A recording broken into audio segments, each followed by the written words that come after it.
TV Plus presented by Verilux Lenses. It is a packed house here at Fenway Park tonight for this rivalry game between the Yankees and Red Sox. Now, the Yankees have a half-game lead over the Red Sox in the standings, but it's the Sox that have the advantage in the head-to-head matchups this season. New York has won just 2 of 10 games between these two teams, including getting swept here at Fenway Park back in June. And it's not just the Red Sox. The Yankees are 7 games under 500 against the other 5 teams in the AL playoff picture, and that includes winning 5 of 6 against Seattle. And you better believe the Red Sox are trying to knock the pinstripes down a few more pegs with their top 3 pitchers going against them in this series in Boston, starting with Lucas Giolito tonight, notable Yankee killer Brian Bayo on Saturday, and ace and Cy Young candidate Garrett Crochet on Sunday.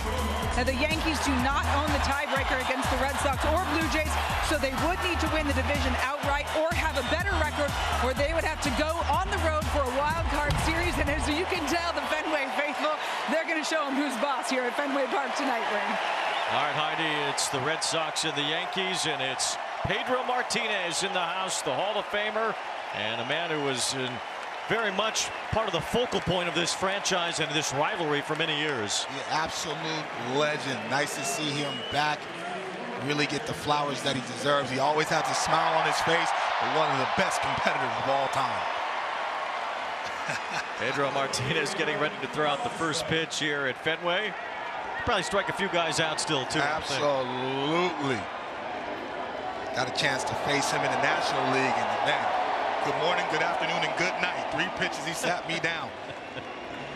Well, he is a showman at heart, and it's a little cutter right there, a little cut piece. Jason Varitek on the other end, a Red Sox legend in his own right. And that connection for the Boston Red Sox, certainly a big part of what went down here in 2004 as the Red Sox let it all in the past and moved on to win that first championship in so long. And they've won a number of them since then, too. And Pedro Martinez and Jason Varitek in the heart of that connection for the Boston Red Sox now 21 years ago when they broke that curse, knocked off the Yankees, and they haven't lost to the Yankees in a postseason series since then. You want to talk about grit, leadership. Love seeing Varitek, got a chance to talk to him and the passion that they embody for the city of Boston, and so they will forever be beloved here. I'm sure they're not buying any Dunkin' Donuts when they're around town, that's for sure. I would think not. How are you? Good to see you. Oh my God. We take you back in time to 2004. The Red Sox down 3-0 in that American League Championship Series. They won 4 in a row, including the last 2 in the Bronx, to seal the deal and move on to a World Series in which they knocked off St. Louis to win it all in that 2004 season. The memorable Red Sox breaking of the curse of the Bambino. The Red Sox are on the field. Lucas Giolito is on the mound, and we'll give you the starting lineup for the New York Yankees, presented by BetMGM. Aaron Judge in the number 2 hole.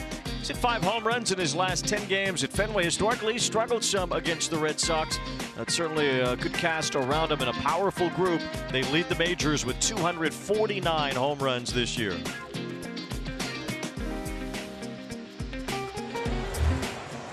Lucas Giolito has turned his career around. He gave up 41 home runs in 2023, had an elbow procedure last year, and this year after a slow start he has been excellent, especially here at Fenway lately. Yeah, especially since June 10th, a 2.3 ERA in 92 innings pitched. Made some adjustments with the mechanics, but the fastball has to play anywhere from 92 to 95 miles an hour. We all know and love that nasty changeup, but the slider, especially to the right-handed batter, has to play, and isn't playing over the starts. You look at the Red Sox, they really believe in him as a front-line ace in experience. Alex Cora has been the manager of the Red Sox for some time now. He was on this ball club when they won it in 2018, managing for the Red Sox. Then he's managed so long now that he has moved up the ranks for the most games managed in Red Sox history. He'll break a tie with Pinky Higgins tonight for the 3rd most in franchise history. Only Terry Francona and Joe Cronin with more games managed for the Red Sox now than Alex Cora. Well, he's earned that. He's earned the trust of that locker room and that organization as well. And Aaron Boone, he's been at this a while too as the manager of the Yankees. And well, there's been a lot of publicity that goes along with that. John, a lot of negativity that goes along with it. He's trying to keep things positive for his Yankee ball club, as he believes they're in a pretty good spot and a real chance to be a world champion this year. Well, that's just his personality. You know what I mean? Being able to continue to stay positive during adverse times. They've had an up and down season, but they still have a chance to taste champagne and be successful at the end. And I think deep down, that's the belief that he has, not only with his staff, but in the locker room as well.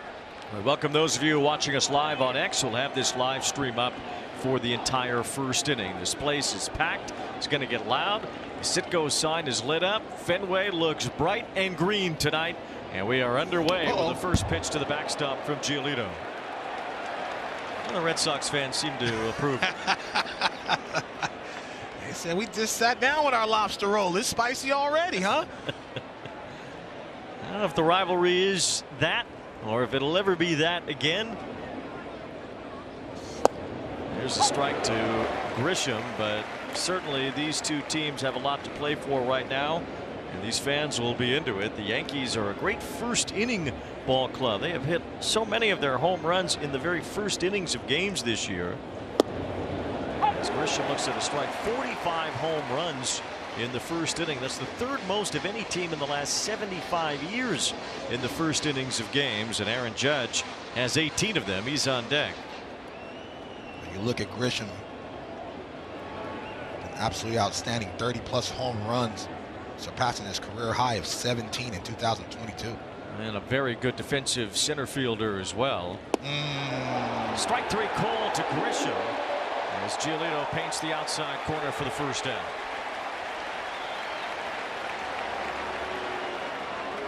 The designated hitter, number 99, Aaron Judge.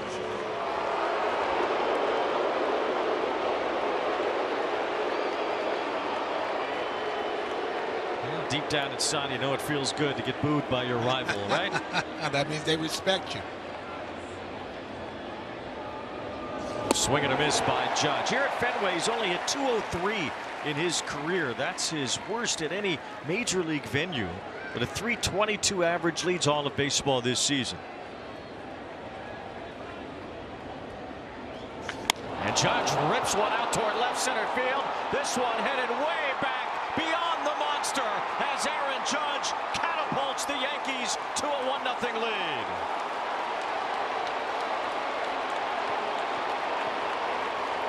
One big swing at Fenway to pass Jolton Joe on the all-time Yankee home run list, number 362.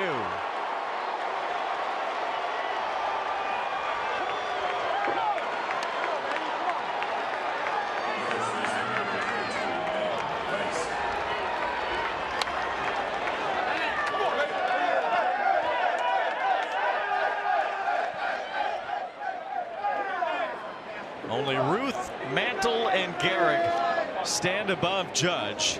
Here's a check swing bouncer in a perfect spot from Ben Rice. He has a base hit after the Judge home run. I said it in the open, Wayne. He's starting to swing the bat like he did in the first half. That's a mistake. A four-seam fastball right over the heart of the plate. And he stood up on him because he knew that baseball was into the night. Not coming back.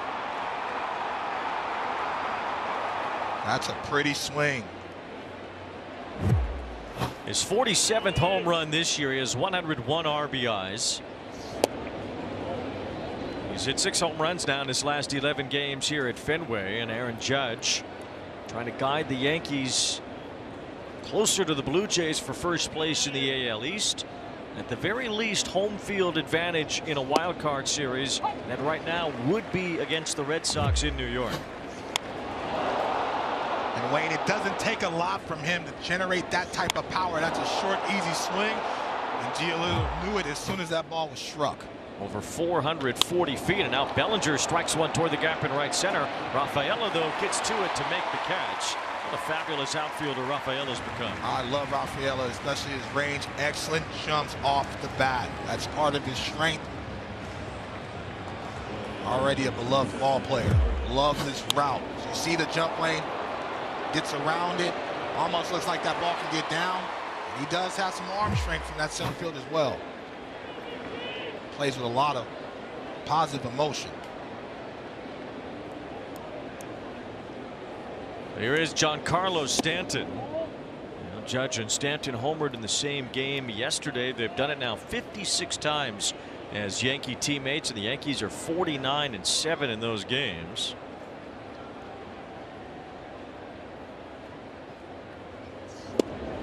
Judge has already hit his home run here in the first inning. We talked about Judge with 19 home runs now in the first inning this year. That's the most all time in a single season in Major League history.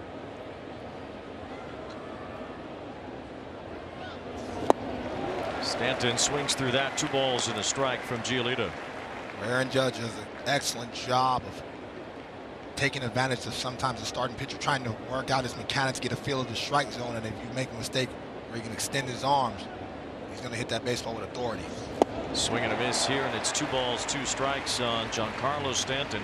His next home run will be 450 in his Major League career. That's a bad man. He's been absolutely outstanding since he's been back. You got to watch out for him no matter what the count is. He's at 20 home runs in what's been a shortened season, but Giolito strikes him out to end the first. Aaron Judge gets it rolling for the Bronx Bombers. Punching one beyond the monster in left center. It's an early lead for the Yankees in Boston. AI from Google Cloud figured out that over half the players hopped the foul line during the World Series. And they happen to barrel the ball 13% more than those who didn't. Catch the game like never before. Ready? Set. Say hello to the Mini Countryman. Never miss a stop with automatic braking. Never skip a beat with go-kart mode. Pack for everywhere with expanded cargo. And park anywhere with remote parking. This isn't just any SUV. It's the SUV of Mini. Let's Mini.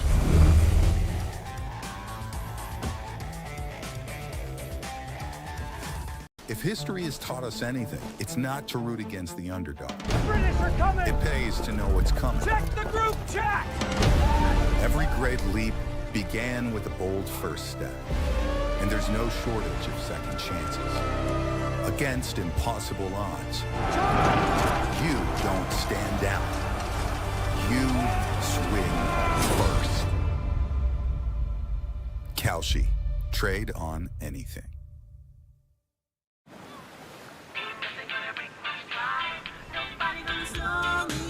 Years of hard work. Decades of dedication. Committed to giving back. You've been there, done that, and you're still here for more. So now that you're 50 or older and at increased risk for pneumococcal pneumonia and IPD, be proactive with Capvaxive, a vaccine specifically designed for adults to help protect against pneumonia, an invasive disease caused by certain types of pneumococcal bacteria. Capvaxive is the only vaccine that helps protect against the strains that cause 84% of IPD in adults 50 or older, compared with up to 52% by other pneumococcal conjugate vaccines. Don't get Capvaxive if you're allergic to the vaccine or its ingredient. Plate, you can see Stanton, the ball had already been kind of caught by the time Stanton made a little bit of contact with the mitt there. I'm not sure if that would have been a true interference on the Red Sox catcher, but certainly the Yankees wanted to take a look, and they were not given any chance to review. You see Aaron Boone trying to get the umpire's attention. He never got it. Yeah, that's an unfortunate missed call. Narvaez leads the American League in catches and interference, and so he's basically screaming at the top of his lungs to try to get that to be reviewed. And I don't know if it was interference, though. He already caught the ball. Yeah. So definitely bang bang. He didn't have anything to interfere with. Stanton had already kind of taken the strike and then kind of tapped the mitt. But we'll never know what they would have decided in New York with a replay review. It never happened. We'll look at the Red Sox starting lineup here, presented by BetMGM. Trevor Story has been such a big story for the Red Sox this season, batting third behind Duran and Bregman tonight. And some guys in that Red Sox lineup that they weren't expecting any contributions from. Some were in other organizations, and Boston's been able to piecemeal it together in some ways as they take on Luis Gil here tonight. It's Jarren Duran leading things off and taking ball one.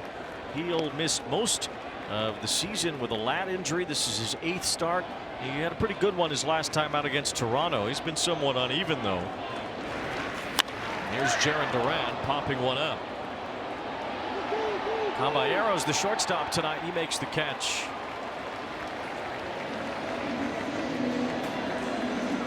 StatCast powered by Google Cloud on Luis Gil. Gil's very important to elongate this rotation. Now you'll see the fastball with the cutting action anywhere from 95 to 99 miles an hour, the slider and the changeup. Now he has to be able to follow the mitt and stay out of hitter-friendly counts. Sometimes he loses batters, a lot of base pass as well. Strike one to Alex Bregman. Bregman has been such a boost to this Red Sox ball club this year. He missed some time with an injury as well. 16 homers for Bregman. He has now hit one here since the end of July. As he flips this one toward the right field line, it's Bellinger over with some room. And an easy catch for the second out. If Gil's able to be efficient and pitch the contact, trust the movement and the stuff, it's going to go deep in the ballgame for Aaron Boone. And so 3-0 his last 6 starts with a 2.25 ERA in that spat. He's done really well against the Red Sox so far in his career against them, as Gil has made 4 starts and he's given up just a total of 3 earned runs, a 1.27 ERA against Boston entering tonight. Trevor Story takes ball 1. Gil trying to establish those fastballs at the top of the zone to each of these first 3 hitters. Story a tremendous year, 24 homers, 91 RBIs. He's been healthy. He's played just about every day. As we take a look at our Major League thrills presented by Mini Cooper, and Story trying to get to 25 and 25. And in Red Sox history, that hasn't happened much. Just Ellsbury and Mookie Betts.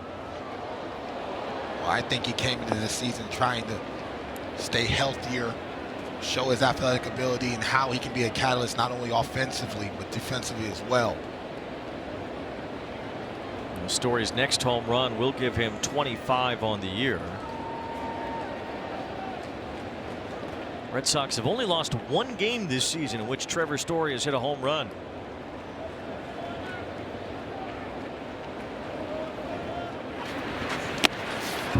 Goes to the backstop off the glove of Wells. 2 balls and 2 strikes. Story with his most home runs in a season since 2019. It's really heated up over his last 82 games. He's hit 300. And against the Yankees this year, he's hit 333, has 6 extra base hits against New York. And he drives this one out toward the gap in right center. Bellinger with a long run over, and he gets there to end the inning. 1, 2, 3 in the first for Luis Gil. We'll talk to a guy who had plenty of 1, 2, 3 innings in his life. Pedro Martinez joins us in the top of the second.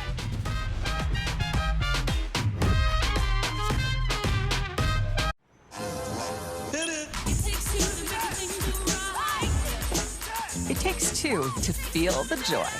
Earn unlimited 2% cash back, 1% when you buy, and 1% as you pay with the Citi Double Cash Card.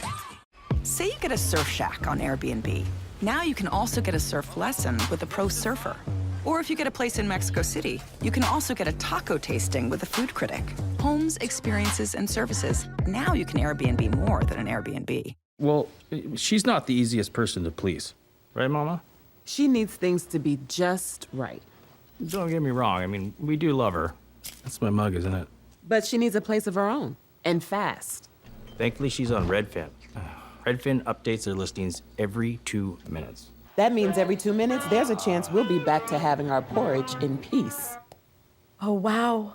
This one's just right. Is she leaving? Yes. Oh, it's happening. It is happening. When it comes to buying a car, there's nothing worse than not knowing if it's a deal or a dud. That's why you need Tinker, an app that helps you buy a used car without getting scammed. Tinker's like having a lemon detector right in your pocket, with certified technicians on your side, showing you what to look for, what to avoid, and what questions you need to ask so you won't have to hope it's a great deal, you'll know. Remember, to avoid this and this, use this. Tinker. Download the app today. Dad said Christmas dinner was no problem. It was. Don't let this be you. Use your IQ, Dad. The IQ Sense isn't just a thermometer. It's your secret weapon for hosting holiday gatherings. This holiday season, raise your culinary IQ with the IQ Sense thermometer from Chef IQ. Thanks for having us.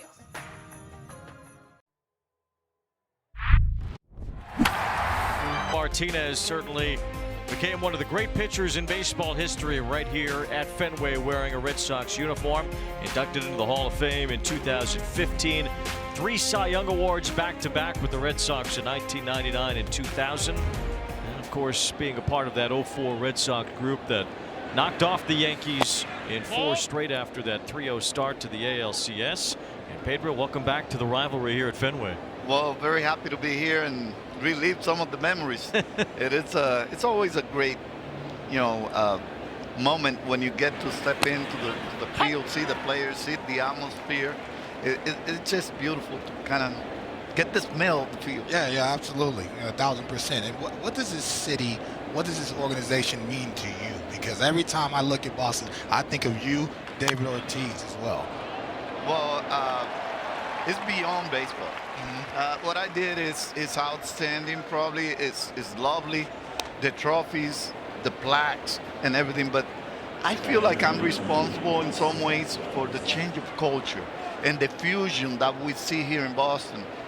When I first got here in '98, it was like, very, very unique, but at the same time, it was routine-like. But once I got here and the Spanish community started showing up, and play at second, and Chisholm called safe on a stolen base. Once I got here, everything seemed to start to change, and you can see now that the stadium is full of people. It's full of Asian people. You see Latinos. You see, people from all over the world, and it's so beautiful to see the music. The vibe all over. The energy. Everything is just different, and I feel like I'm part of it, and just like I feel part of Boston and part of this stadium and the tradition that there is here. How much did the 2003 ending have to do with you guys winning it in 2004 and being able to get back right into that spot and get over the hump? I'll tell you what, you don't get to enjoy success unless you go through failures, and we knew we could get the Yankees, and we had a legit opportunity to knock them down in 03. It didn't happen. The Yankees, you have to give them credit too. And Chisholm running again, and this time he's out. Oh, he tried it. See, for me, though, that's a tricky play because he's so fast, and you love his aggression, but he's so fast, he can score on a base hit from second, especially early in the ball game. And so those miscues, Pedro, those are the little things that can win or lose a ball game. And I feel like the reason why their season has been up and down is because of that. Now, I know you could be a little biased with the Red Sox uniform, but, it's the little things to try to win baseball games. And I don't want to take away his aggression and love his style, but he still can score from second and not take the bat out of Wells' hands in that situation. I was just about to say he tried it one too many. Okay, went to the well. Because you're already in second. You have a lefty hitting. You could get a base hit and easily score from there. His speed will probably help him to score. But I guess, given the fact that he stole second so easy, right, he thought he could swipe third as well. Now, I know you're a savant. Aaron Judge already homered. How would you attack him in the situation? Prime Pedro versus prime Aaron Judge. Don't give away too many secrets because you're Pedro, but how would you pitch him, attack him the way that he swings? See, you have to respect his power, his ability to make adjustment on the fly. There's so many great things that you can say about Aaron Judge. I hate to expose him. Especially because I don't play anymore, and my stuff, I felt like I could use it against anybody at any point. I might not be able to say the same thing about most of the pitchers that I see in the big league, so he's going to continue to have success. But in my prime, I'll probably make quality pitch after quality pitch from the get-go. When in doubt, I'll have to get to an area that I would not suggest anybody to go unless you know how to do it. Right.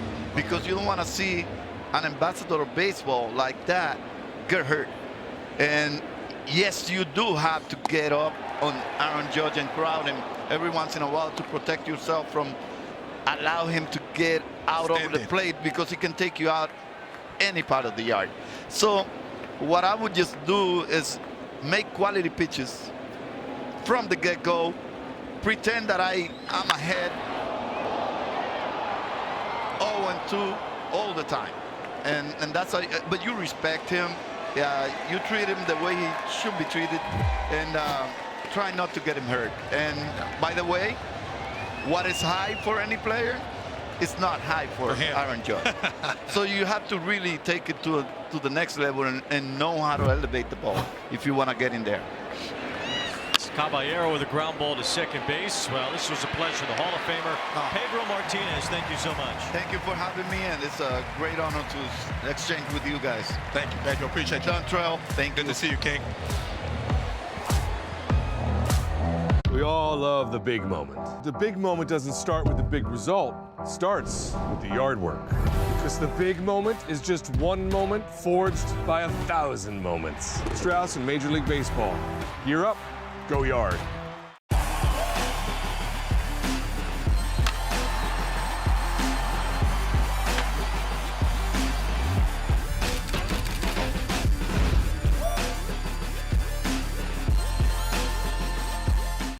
Recycling is real. For your chance to win a VIP trip to the 2026 WM Phoenix Open and the 2026 MLB All-Star Game presented by MasterCard. Pizza box. Can this pizza box become a drink tray or a t-shirt? I'm going with drink tray. Plastic bottle. Can this become cardboard packaging or furniture? I am going to go with cardboard packaging. I think it's going to be furniture. Scan this code or go to WM.com/recyclemlb for your chance to join Kyle and Jimmy in both Scottsdale and Philadelphia with WM. JTB has been nurturing perfect moments through tourism. Behind them, there's always been meaningful exchanges that transcend encounter. When connections spark to life that opens your eyes and drives you forward to a new horizon. Beyond the road traveled awaits boundless opportunity for societal enrichment. Broaden your world, brighten the future. JTB.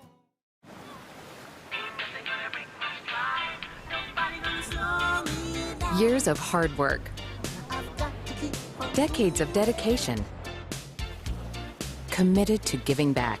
You've been there, done that, and you're still here for more. So now that you're 50 or older and at increased risk for pneumococcal pneumonia and IPD, be proactive with Capvaxive, a vaccine specifically designed for adults to help protect against pneumonia, an invasive disease caused by certain types of pneumococcal bacteria. Capvaxive is the only vaccine that helps protect against.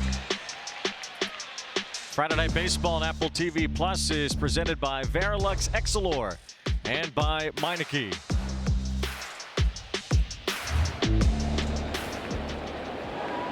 It's the bottom of the second, and Nathaniel Lowe is leading things off for the Red Sox here as he takes ball one. And Nathaniel Lowe has come over to Boston here in a pennant race, and from the Washington Nationals has, well, certainly been a big part of the Red Sox lineup here lately. Always liked his bat-to-ball skills, obviously his leadership. Won a Silver Slugger in 2022, Gold Glove in 23, and obviously a World Series championship, so a big bat. Smacks that one foul toward the Yankee side. 1 ball, 2 strikes on Lowe. Well, the numbers have improved for Nathaniel Lowe since joining the Red Sox. Well, Alex Cora said part of that is just putting on that uniform, coming out here at Fenway. And here's a bloop shot toward shallow left center. Caballero runs it down. Well, he had pretty good closing speed on that. I tell you what, elite jump off the bat. Love his game, you know what I mean? The running game, the timing of that jump. He seems like he trusts himself defensively, got around the baseball, so he didn't feel like he needed an over-shoulder catch. He can play. And it's going to be very intriguing to see once Volpe comes back, feels a little bit better, what Aaron Boone's going to do as far as the playing time at the shortstop position. There's a strike to Masataka Yoshida, who is the designated hitter. Red Sox expect Wilyer Abreu back fairly soon. Sounds like Roman Anthony will be a little bit longer. Here's Yoshida hitting bouncer. There's Caballero again near second base. Low throw, and Rice can't pick it out. So Yoshida reaches base. It's an error by Caballero. Now the shortstop position has caused some havoc for the Yankees. Anthony Volpe's made a lot of errors this season. Now Caballero's made one. Yeah, Yoshida was hustling out of the box. Caballero had to take a step back to get that good hop. Tried to fire a one-hopper. Rice has got in between, trying to backhand that. Tough play all around.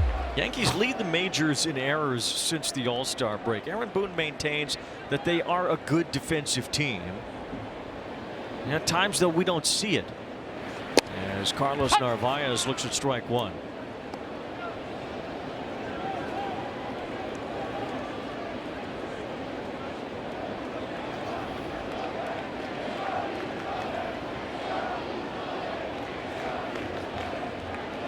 Narvaez, rookie, coming over from the Yankees in the offseason. What a year he's put together. He's at 25 doubles, 13 homers, and he's been very good behind the plate. But you see the story of the Yankee defense, and Volpe highlighted there in the dugout, where he's committed 19 errors this year as the shortstop. 1 ball, 2 strikes on Narvaez.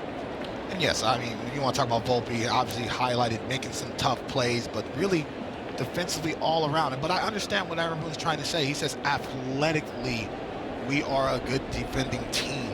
We can run the bases. Now, you can nitpick at the numbers, but what's happened is the errors are costly, and they come home, and they cash in. And so that's what I mean about playing cleaner baseball. Jam. It was a slow roller to Chisholm, gets it to Caballero. There was a force out there at second base. Caballero went for a tag. Didn't need to. Yoshida is retired at second on the force out. And Narvaez reaches first here with 2 down. Let's send it downstairs to Heidi Watney. Well, Wayne, tonight's odds brought to you by BetMGM. And to the delight of baseball fans, the AL East race looks like it's going to go down to the wire. Blue Jays are the leader with just over 2 weeks left. The Yankees and Red Sox are in control of those top 2 wildcard spots. But while the Yankees have the second best odds, the Red Sox have more control over their own destiny. They have these 3 games against New York and then 3 against Toronto. The Yankees do have an easier strength of schedule, but the Jays own the tiebreaker against both clubs. The Sox, they have the advantage over New York in a tiebreaker scenario, Wayne. All 1 to David Hamilton. The Red Sox have won 8 of their 10 against the Yankees this year. So even if the Yankees sweep this series, Boston would have a tiebreaker. They would just have a harder time getting to a tie at that point. They're only a half game behind the Yankees right now for that first wild card in the American League. And if it does end up as a Yankees-Red Sox wild card series, well, home field has to be a big deal to both of these teams. The Yankees are 44-31 at home. The Red Sox are 44-28. Alex Cora was a little bit more on the side of it being a big deal than Aaron Boone before the game today. You know, Aaron Boone kind of brushed it off and said, wherever the games are, we'll try to win them. Whereas Alex Cora said, you know, being at Fenway and the magic of this place and the atmosphere here, they want the games here. 1,000%. I don't care if it's a division rival or you're playing for the Arizona Diamondbacks. This is a very hostile environment, and his ball club feeds on it. And so you definitely want to be able to have that ball game at home. Heel fires one to the backstop, and Narvaez goes to second base on a wild pitch. It's the second from Luis Heel this year. Overcooking that fastball. Sometimes Luis Heel gets around it. Once in a while, you'll see a pull fastball to the glove side. And Wells is absolutely athletic and awesome back there, but can't knock that one down with that type of velocity. So Narvaez at second base with 2 down. 3-1 the count. Hamilton hits a pop-up. Looks like it'll stay in play for Ben Rice in foul territory, and he makes the catch to end the inning.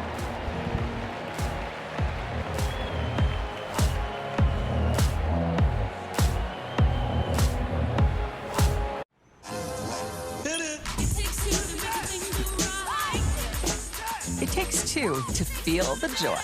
Earn unlimited 2% cash back, 1% when you buy, and 1% as you pay with the Citi Double Cash Card. Say you get a surf shack on Airbnb. Now you can also get a surf lesson with a pro surfer. Or if you get a place in Mexico City, you can also get a taco tasting with a food critic. Homes, experiences, and services. Now you can Airbnb more than an Airbnb. When it comes to buying a car, there's nothing worse than not knowing if it's a deal or a dud. That's why you need Tinker, an app that helps you buy a used car without getting scammed. Tinker's like having a lemon detector right in your pocket, with certified technicians on your side, showing you what to look for, what to avoid, and what questions you need to ask so you won't have to hope it's a great deal, you'll know. Remember, to avoid this and this, use this. Tinker. Download the app today.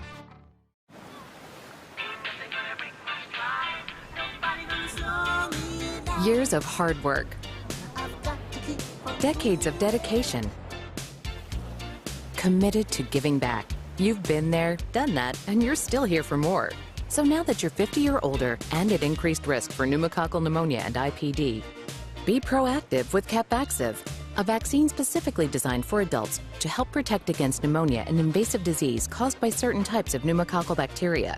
Capvaxive is the only vaccine that helps protect against the strains that cause 84% of IPD in adults 50 or older, compared with up to 52% by other pneumococcal conjugate vaccines. Don't get Capvaxive if you're allergic to the vaccine or its ingredients. Tell your doctor if you have a weakened immune system. Common side effects include injection site reactions, feeling tired, headache, muscle aches, and fever. Whether you've had another pneumococcal vaccine or not, ask your doctor or pharmacist about Capvaxive.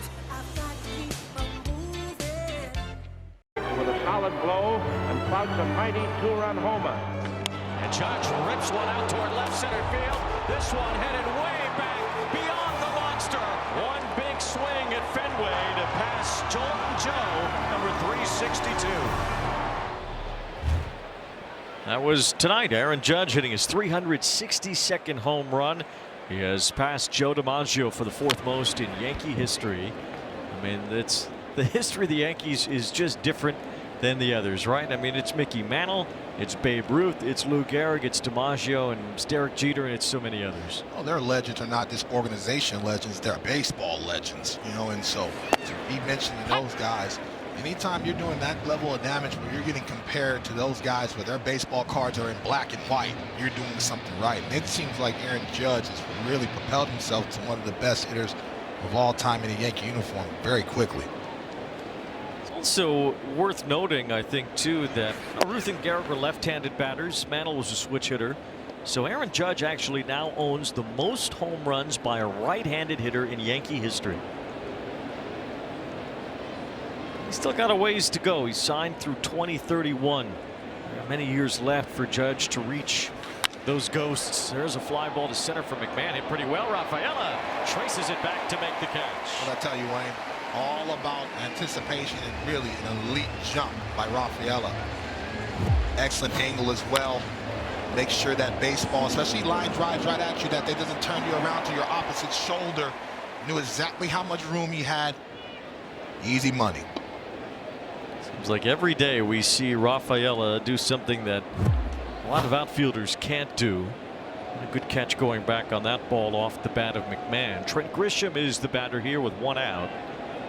Facing Lucas Giolito, who gave up that first inning homer to Judge. He's allowed 1 run on 3 hits, his 3 strikeouts, and you know Pedro was in here during the top of the second. You guys talked about it a bit, but he kind of bailed out by Jazz Chisholm there when he tried to steal third after swiping second base with nobody out. Check swing roller, that was fair for a moment, and then go back fair. It's rolling along toward the chalk, and good idea there by Bregman to see if that would roll all the way back to the chalk, because Grisham was just standing there in the batter's box. I'm glad it didn't, and I like that Bregman gave that little glance to Giolito like, hey, a little more English, we would have had to play. Very important at bat. Already Aaron Judge homering, so Grisham understands he needs to get on. 1 ball, 1 strike. Good take. Grisham struck out his first time up. We mentioned it earlier, what a strong season Grisham has had, certainly I think above and beyond the expectations put on him, especially after that batting average really sunk over the last few years. That's a productive lineup the Yankees have, there's no question. And if Volpe hits another home run, that'll be 20 for him. It'll be 8 different players on this team with 20 home runs. You know what? That's their calling card. When they homer, more often than not, they win. Grisham's hit 30, and he drives this one toward left center field, but he got under it. Rafaela moves back, tells Duran to back off and makes the catch for the second out. Aaron Judge in the first inning went deep, though, 441 feet above and beyond the Green Monster. Yeah, getting a fastball. Giolito wanted to drive that four-seamer inner half, pulled it just enough for the big man to be able to get his arms extended. 1-0 Yankees. That is still the score here in the third inning as Judge takes ball one. His 47th home run. You see the OPS 1120. He leads the majors in batting average at 324. Swing and a miss here, and it's 1-1 strike. Has he done enough to secure a third MVP? And that bad man in Seattle and Kyle Raleigh being able to hit for power in that ballpark and be one of the elite defenders behind the plate. But Aaron Judge is continuing to put up these high school-esque type numbers, and year after year he's starting to raise the bar higher and higher. It's going to be close, but I still think Aaron Judge is ahead of Kyle Raleigh just a hair. Trying to be a three-time MVP. You know, it was a three-time MVP for the Yankees was Yogi Berra. And as a catcher, Yogi was often first, second, or third in MVP voting. Never had the big WAR numbers, although that certainly wasn't a thing then. But you look back on it, and Yogi was able to win MVP awards without putting up those kind of gargantuan numbers. Yogi's last MVP was 1955. That's pretty rare when a catcher wins one. 2-2 and Judge with a pop foul and a check swing. But Cal Raleigh historically having a great offensive season for Seattle. A switch hitter, an everyday catcher. It's going to be, I think, a pretty close race. Especially hitting in that ballpark. That's a pitcher-friendly ballpark. Really big. Also, if the Mariners are able to take over Houston and win that division, I think it'll sway some voters as far as his type of impact, being able to get those guys into the postseason. It's an interesting race, and it's an interesting conversation between Judge and Raleigh, considering how different they are as players and the different responsibilities they have. It's 3-2 on Judge. Good take. And it's ball four, so Judge will be on base here with 2 outs after a walk.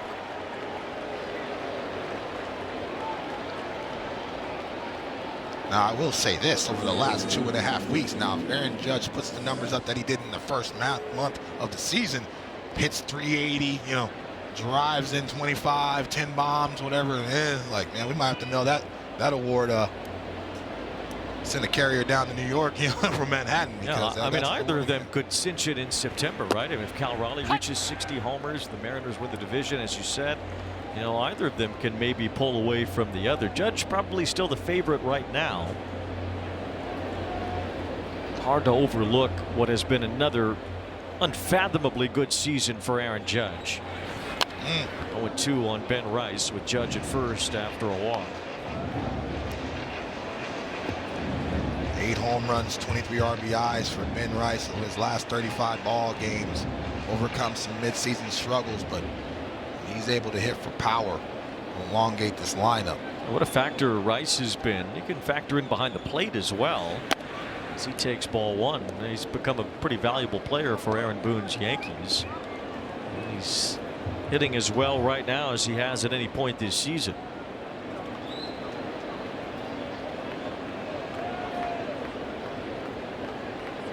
One ball, 2 strikes on Rice. Judge is running. Rice with a fly ball to left field. Duran has some room shy of the warning track to end the inning.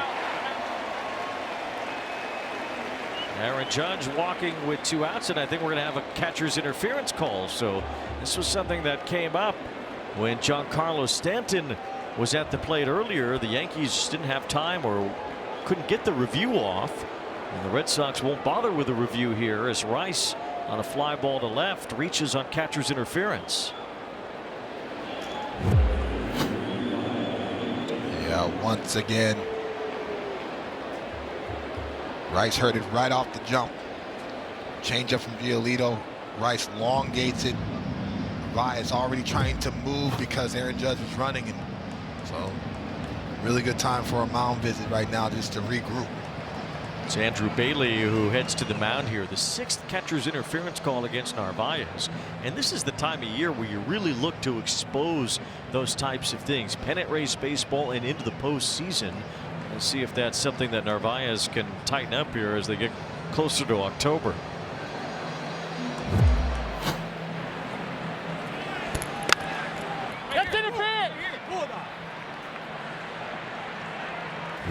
Kind of heard that double pop as Ben Rice made contact with the mitt and the ball. And he ends up at first here. Judge goes to second base and elongates the inning for Cody Bellinger.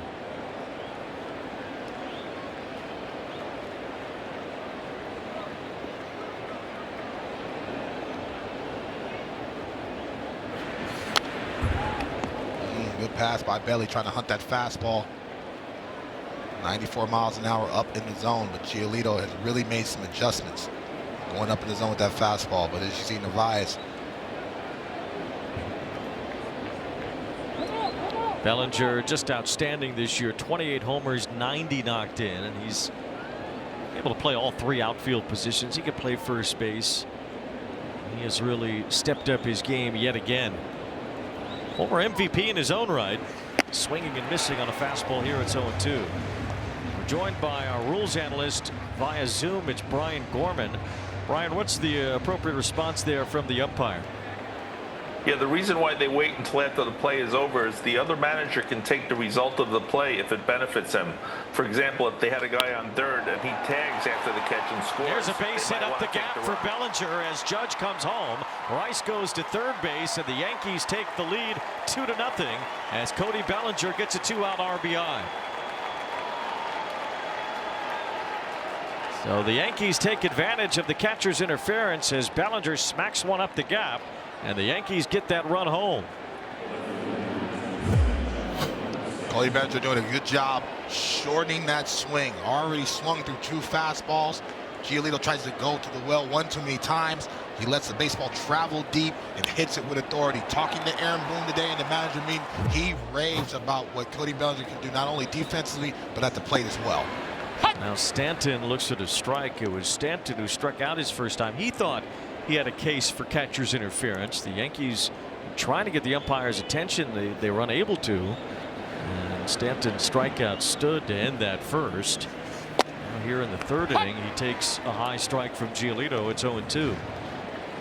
Giolito better be careful. Continue to throw that changeup elevated up in the zone, especially in this ballpark, any ballpark. Giancarlo Stanton. It's a big break for New York. The catcher's interference with 2 outs when Rice flied out to what appeared to be the end of the inning. Now they get a run out of it. Maybe more as Rice is at third base now. Bellinger at first.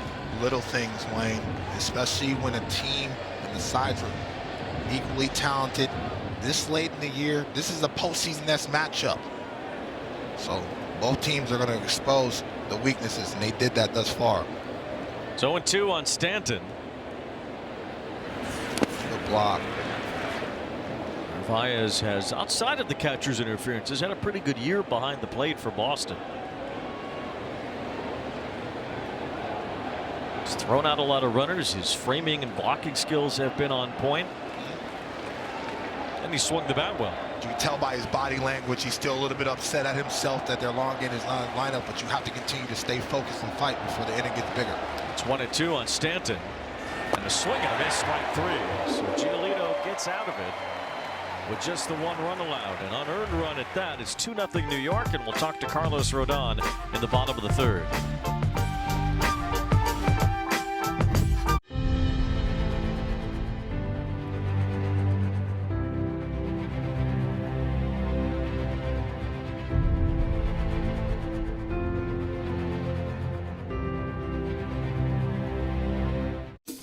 Now you can Airbnb more than an Airbnb, like a chef to cook for you, or a massage for après-ski, or even a yoga teacher to keep you grounded. Homes, experiences, and services, now on Airbnb. Well, she's not the easiest person to please. Right, Mama? She needs things to be just right. Don't get me wrong. I mean, we do love her. That's my mug, isn't it? But she needs a place of her own, and fast. Thankfully, she's on Red Fam. Redfin updates their listings every 2 minutes. That means every 2 minutes, there's a chance we'll be back to having our porridge in peace. Oh, wow. This one's just right. Is she leaving? Yes. Oh, it's happening. It is happening.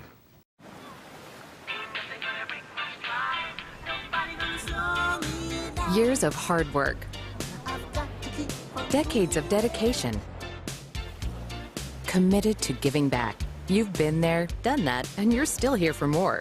So now that you're 50 or older and at increased risk for pneumococcal pneumonia and IPD, be proactive with Capvaxive, a vaccine specifically designed for adults to help protect against pneumonia, an invasive disease caused by certain types of pneumococcal bacteria.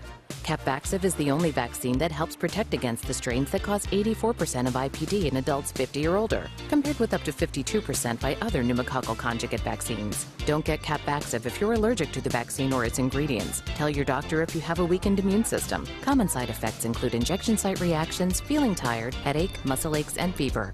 Whether you've had another pneumococcal vaccine or not, ask your doctor or pharmacist about Capvaxive.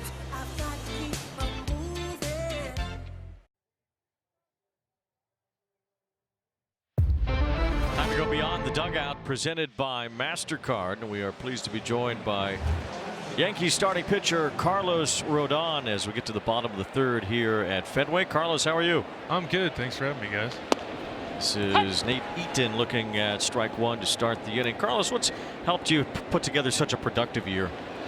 I mean, a lot of stuff, really. When the boys swing the bats the way they have been, it makes it really easy to pitch and just kind of go out there and fill up the zone. But you know, just kind of a change of repertoire. You know, I'm not a spring chicken anymore, so the fastball doesn't pop quite as much. So we have to rely on some changeup, slider, curveball, sinker. So mixed bag.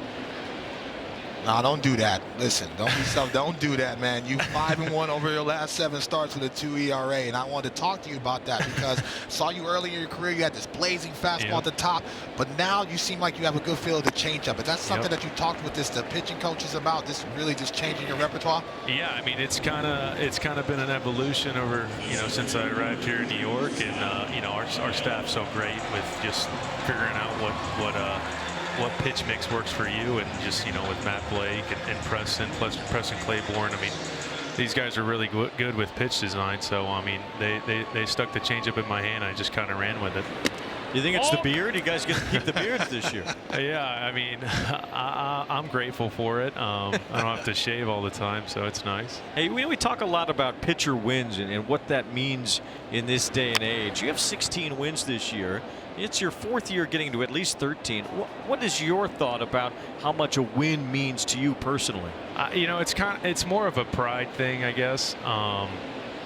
Obviously, when I go out there, I want to try to win every game when I'm pitching. But you know, the real goal is just to leave the game winning and give the team a chance to win. But yeah, like I said, it's more of a, you know, the wins are more of a pride thing. You know, Aaron Boone's a close friend of mine. Can you just take me in the locker room and just the day-to-day and how he prepares and just his personality and demeanor on a day-to-day? Yeah, Aaron's great. I mean, he's a player's manager, obviously. Was a great player when he played, and you know, he understands what it takes to be a big leaguer and the ins and outs and the everyday grind of it. So I mean, he resonates with us really well. Just with the experience. I mean, he comes from a baseball family, so he's great. Cedar Rafaela draws a walk. It's your 3rd year with the Yankees now, and you've had some impressive seasons in other places. But what have you learned about this Yankees-Red Sox rivalry over these last few years? I mean, it's always super fun. I mean, Fenway's is such an incredible atmosphere, as you can tell tonight. It's always loud. It's a great place to play, and then obviously the Bronx Zoo is personally my favorite, and it's, you know, it's history, man. It's fun to be a part of. It's fun to be in these tight-knit games. They're a good ball club. We're a good ball club, and there's always good baseball between us. You know, being left-handed, I always liked watching lefties in the major league uniform, the Randy Johnsons, the Tom Glavines. Who are some of the guys that you looked up to when you started learning the game of baseball? And here's Jared Duran with a long fly to right. Bellinger goes back, but it is a long way out to right field here, and he makes the catch on the warning track. Go ahead, Carlos. Yeah, that's a good question, D-Train. It was you, Dontrell. No. Yeah, I think that was a setup. I think you knew that. I did not know that, man. I appreciate appreciate you, King. Yeah, I'm serious. I'm serious. Thank you. I appreciate that, man. We'll work on your heroes later when we go golfing, but I appreciate that. Thank you. Yeah, I mean, I used to watch the Marlins growing up, so I mean, I watched a lot of you. There's quite a few. I mean, obviously I played with Chris Sale, but when I was younger, I watched Chris before we became teammates. But it started off with you. You know, it's so funny. Chris Sale said, "I said, listen, both of you guys have better stuff. You gotta raise the bar as far as the heroes, man." But listen, I'm incredibly honored, man, and much success and health. And you know, we know some people in common that speak very highly of you and your leadership, and really just your growth. And so I love what you said about just learning about yourself and how you can be a valuable big leaguer. And so sometimes you've had some adversity. Do you learn from that? Yeah, I mean, as you know, when I first got here, it was pretty rough. So there were some ups and downs, and you just kind of roll with them and you keep going. So, all right, the Miami native, nice try. Carlos Rodon. Thanks a lot. Good to see you guys. Appreciate you, man. Thank you. Yeah.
Welcome back to Fenway Park. We have a stage manager interview with Alex Cora. Carlos Narvaez has had catcher interference 6 times this year. The Yankees thought he had it also in the first there.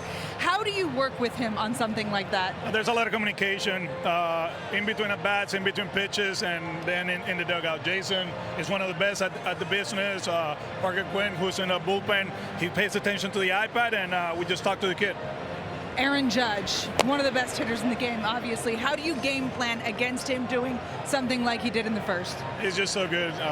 It's amazing what he's been doing this season. You know, a little bit banged up and put in the numbers that he has right now. For me, one of the most respected players in the league, and it's a joy to watch, but not against us. Put up 4 fingers? We'll see. All right, thanks, AC. Alex Cora, the manager of the Red Sox, as he saw Aaron Judge give the Yankees a 1-0 lead in the first inning with a home run. And he scored the second run as well after a 2-out walk. And Ben Rice, with that catcher's interference, allowed Judge to stay on the bases in what looked like the third out of that inning. Cody Bellinger, an RBI single, gave the Yankees a 2-0 lead. Now it's Jazz Chisholm leading off here in the fourth, taking ball 3. Meanwhile, Luis Gil's been pretty sharp here tonight. Very quiet for Luis Gil. Jazz Chisholm, 2 home runs and 2 stolen bases shy of a 30-30 season. He went too far there, 3-2, as he picked up his 29th stolen base earlier tonight. Since being traded to the Yankees, roughly a full season's worth of games now, 161. And it's a trade that's paid off. I mean, 39 homers, 47 stolen bases, 98 runs scored, 95 RBIs. He's been a pretty big provider offensively. And he hits this one in the air, shallow toward right. Hamilton goes out, and Eaton calls him off to make the catch. One out here in the 4th inning. So a series of potential catcher's interference. This one, you know, it came after the ball was already caught. Stanton thought maybe they had a case. The Yankees tried to review that, but Aaron Boone was not being paid attention to. However, this was a lot more obvious from Ben Rice. Narvaez is starting to move forward as the pitch is entering the hitting zone. Didn't get away with that second one. It ended up costing him a run. Ball 1 to Austin Wells.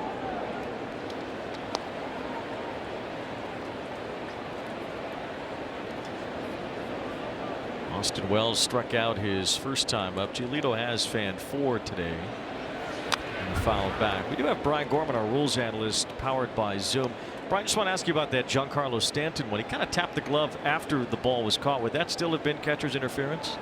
Yes, that would definitely be interference. You can't hinder a batter from hitting a ball. Even after the ball is caught? Correct. Okay. 1 ball, 1 strike as Wells fouls one off, and it's 1-2. So what happens? Take us through what happens with the review and why Aaron Boone wasn't being looked at there. I think he waited too long. The batter, you should usually just point right at it. So he has to appeal it right away. He can't have any delay. So I think he just waited too long. All right, Brian. Thank you. You bet. 1 ball, 2 strikes. The count on Austin Wells. A wave and a miss. Giolito with that good changeup. It's always been his best pitch, and he's been able to find it a little better bit this year with that arm release back up. Being able to throw that fastball at the top of the zone, all of a sudden that changeup tunnels out of it, and so it's so enticing. Being able to slow that speed down at 82 miles an hour, and so it gets any batter out in front because they're trying to hunt and cover that fastball, and they guess wrong. His arm movement's always been good with that pitch. You can't tell the difference, and him having that angle back up has really changed Giolito back into really what he used to be when he was with the White Sox. Excellent job of not giving an indicator that something off speed is going. Balls and 1 strike on Caballero, who looks at a fastball at the bottom of the zone to make it 0-2. Sounds like Caballero might get more time as the shortstop for the Yankees moving forward here. Anthony Volpe's had a really rough year, hitting just .206. We talked about the errors. The Yankees like Caballero's game, so there might be some sort of a split at shortstop between Caballero and Volpe moving forward. 1 ball, 2 strikes. It's hit hard, but grabbed by Bregman. So smooth at third base to end the inning.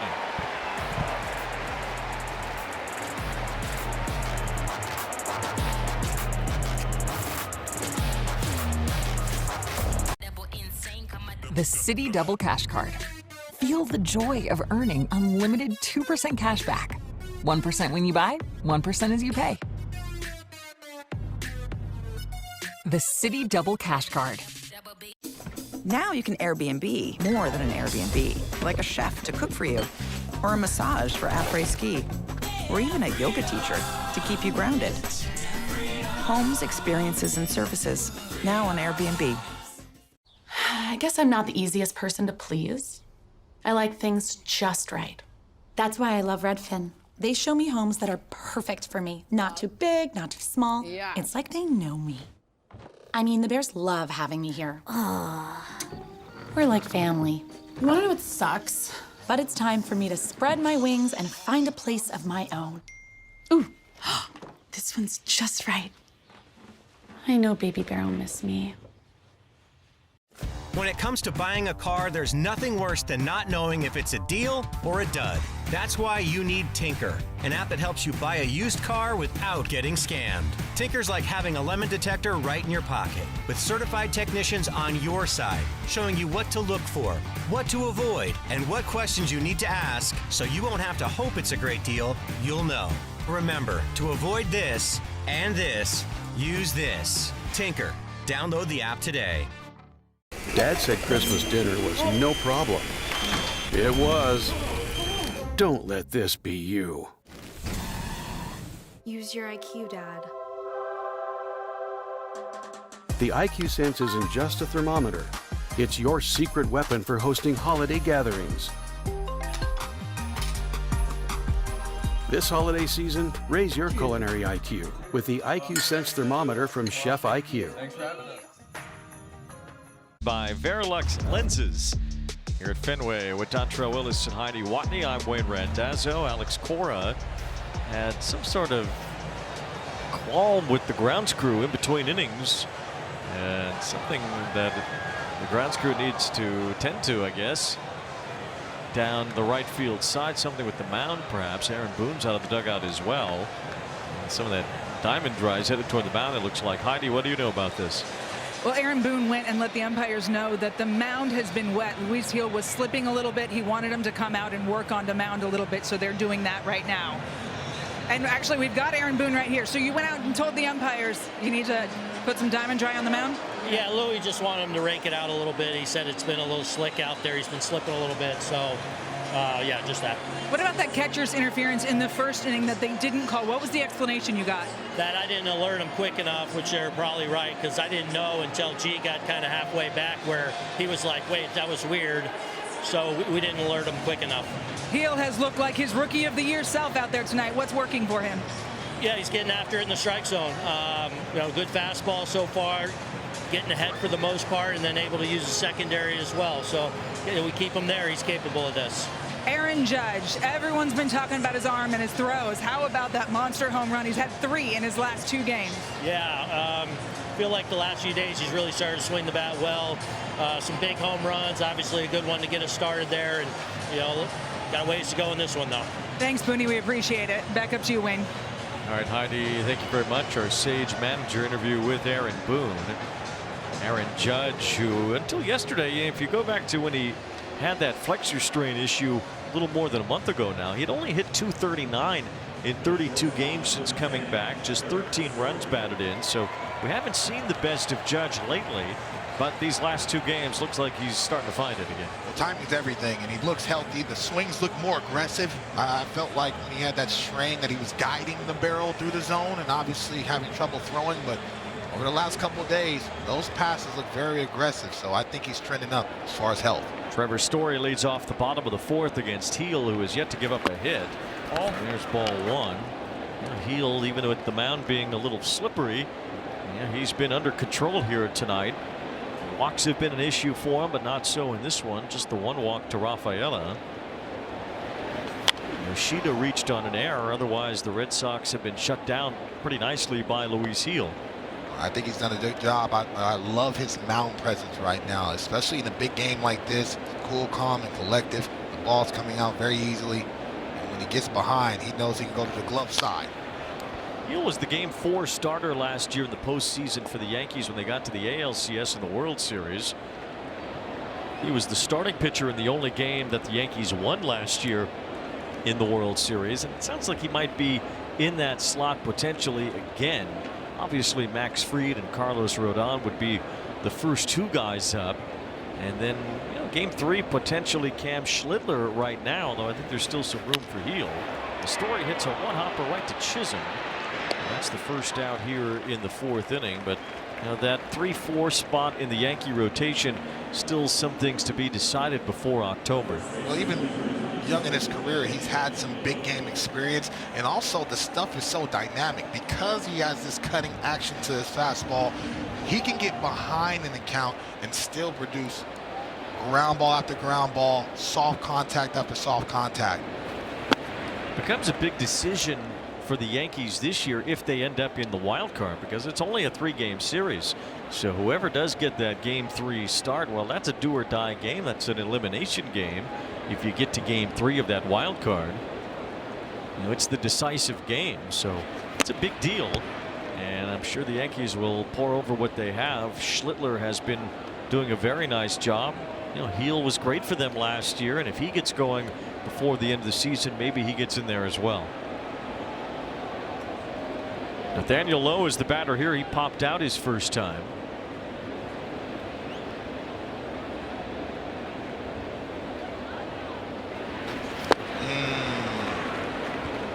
That's the slider. Especially with that arm angle, and he already has a natural cut. Very difficult for the hitters to decipher. Is that a straight fastball, or is that a slider down? Slapped foul, and it's 1 ball, 2 strikes. I mean, Lowe had a great year for the Rangers a couple of years ago. They won the World Series, and Nathaniel Lowe was a big part of that. He had over 300 that year. He won a Silver Slugger for the Rangers that season. Not that far removed from it. That's on the outside corner for strike 3. So Lowe goes down looking. Heel has his second strikeout. Right now we'll send it to our studio, Russell Dorsey, for a scoreboard update. What's going on, Wayne? Let's take it north of the border where we find Jackson Holiday. It's an RBI single scoring Samuel Basayo. Orioles lead 1-0 in the 4th. Toronto leads the AL East by 3 games, guys.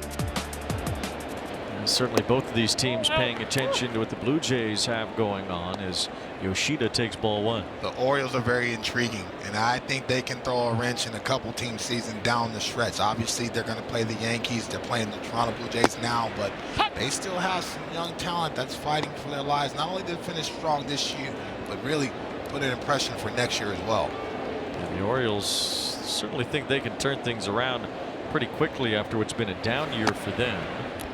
And really, over the last couple of months, they've played okay. Luis Hill does not feel comfortable about how his footing is, even with that new dry sod coming downhill, especially for a big individual. Very important to have that base. Yoshida pulls one, Chisholm with a diving stop, and his throw on target to end the inning. Well, there's a good defensive play by the Yankees. Told you. Aaron Boone told you. Range into his left, time that dive perfectly. And you know he has an arm strength. Bang, bang play, and Luis Hill loves it. The Citi Double Cash Card. Feel the joy of earning unlimited 2% cash back. 1% when you buy, 1% as you pay. The Citi Double Cash Card. Say you get a surf shack on Airbnb. Now you can also get a surf lesson with a pro surfer. Or if you get a place in Mexico City, you can also get a taco tasting with a food critic. Homes, experiences, and services. Now you can Airbnb more than an Airbnb. Dad said Christmas dinner was no problem. It was. Don't let this be you. Use your IQ, Dad. The IQ Sense isn't just a thermometer. It's your secret weapon for hosting holiday gatherings. This holiday season, raise your culinary IQ with the IQ Sense thermometer from Chef IQ. Thanks for having us.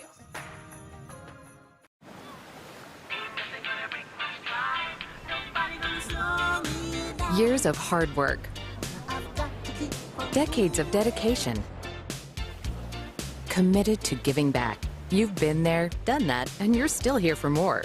So now that you're 50 or older and at increased risk for pneumococcal pneumonia and IPD, be proactive with Capvaxive, a vaccine specifically designed for adults to help protect against pneumonia, an invasive disease caused by certain types of pneumococcal bacteria. Capvaxive is the only vaccine that helps protect against the strains that cause 84% of IPD in adults 50 or older, compared with up to 52% by other pneumococcal conjugate vaccines. Don't get Capvaxive if you're allergic to the vaccine or its ingredients. Tell your doctor if you have a weakened immune system. Common side effects include injection site reactions, feeling tired, headache, muscle aches, and fever. Whether you've had another pneumococcal vaccine or not, ask your doctor or pharmacist about Capvaxive.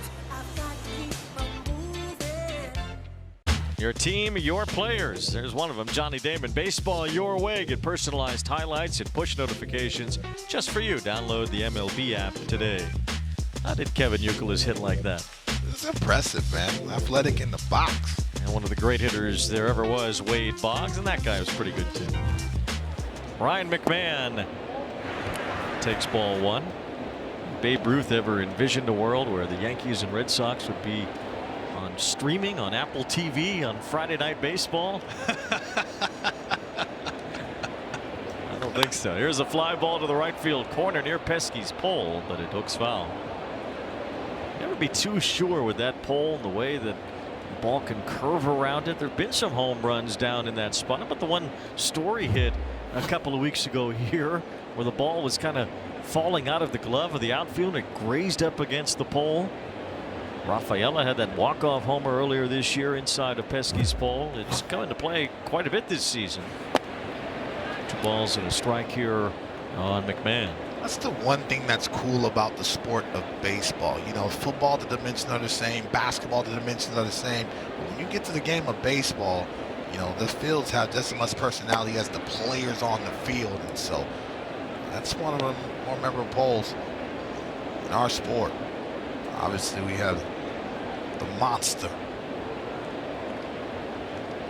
3 balls and 1 strike the count on Ryan McMahon. Lined out to deep center his first time. Swings and misses on a high fastball. It's 3-2. This place certainly is unique.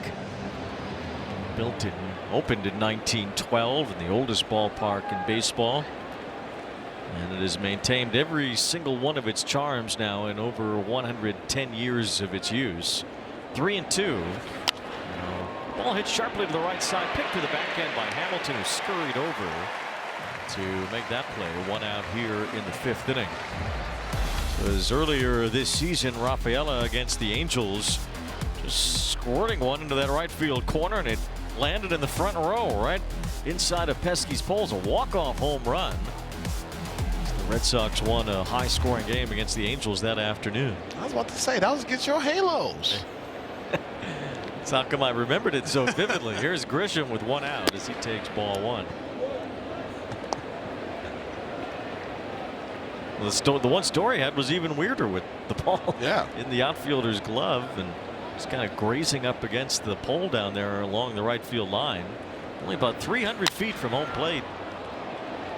Grisham with a fly ball to left. Although when I say that to Mark Gubicza, who does the Angels games with me, Gooby, I say, well, it's about 300 feet. He goes, yeah, right. 280. Statcast powered by Google Cloud. It's Aaron Judge, and it's the longest ball hit at Fenway this year. Well, you look at that launch angle. Bam! 112 miles an hour off the bat. 120 feet. It took off from the airport into the night. That's a long way, Weezy. 1 ball, no strikes here on Judge, who passed Joe DiMaggio on the Yankee all-time home run list. That long fly in the 1st inning tonight. 468 feet. Ooh. Initially labeled to be around 440 feet. They decided that was incorrect. I decided that was incorrect. I could tell by the people in the monster seats. They kept looking up. Yeah. It was a blast from Judge, no doubt. Now the count 2 balls and a strike. He has scored both runs so far in this game. The Yankees have a 2-0 lead.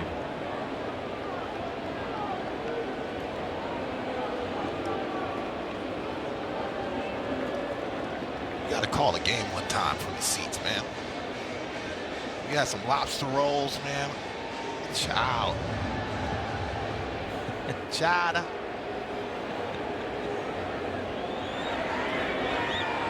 Woo! Watch out.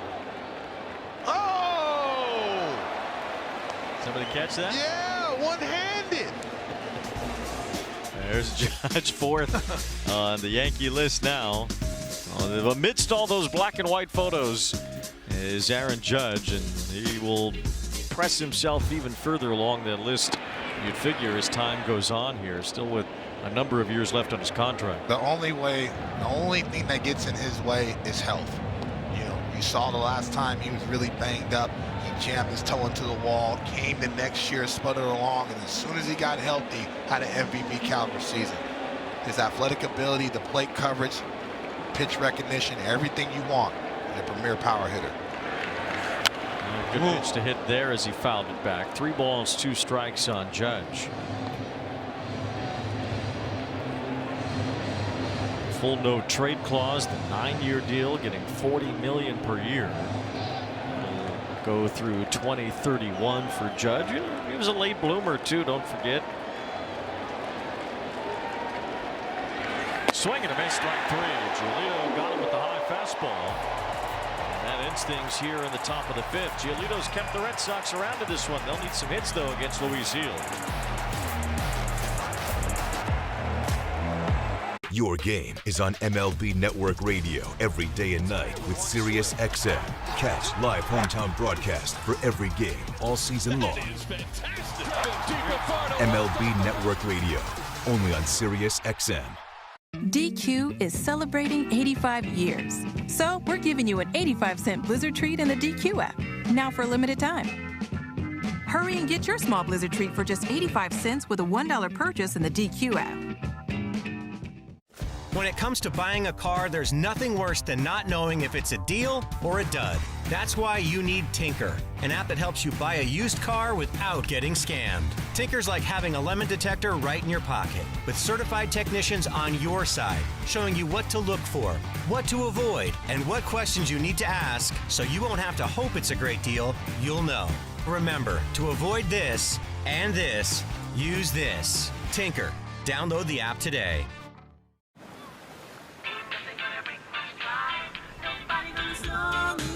Years of hard work.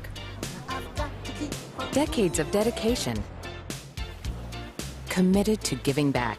You've been there, done that, and you're still here for more. So now that you're 50 or older and at increased risk for pneumococcal pneumonia and IPD, be proactive with Capvaxive, a vaccine specifically designed for adults to help protect against pneumonia, an invasive disease caused by certain types of pneumococcal bacteria.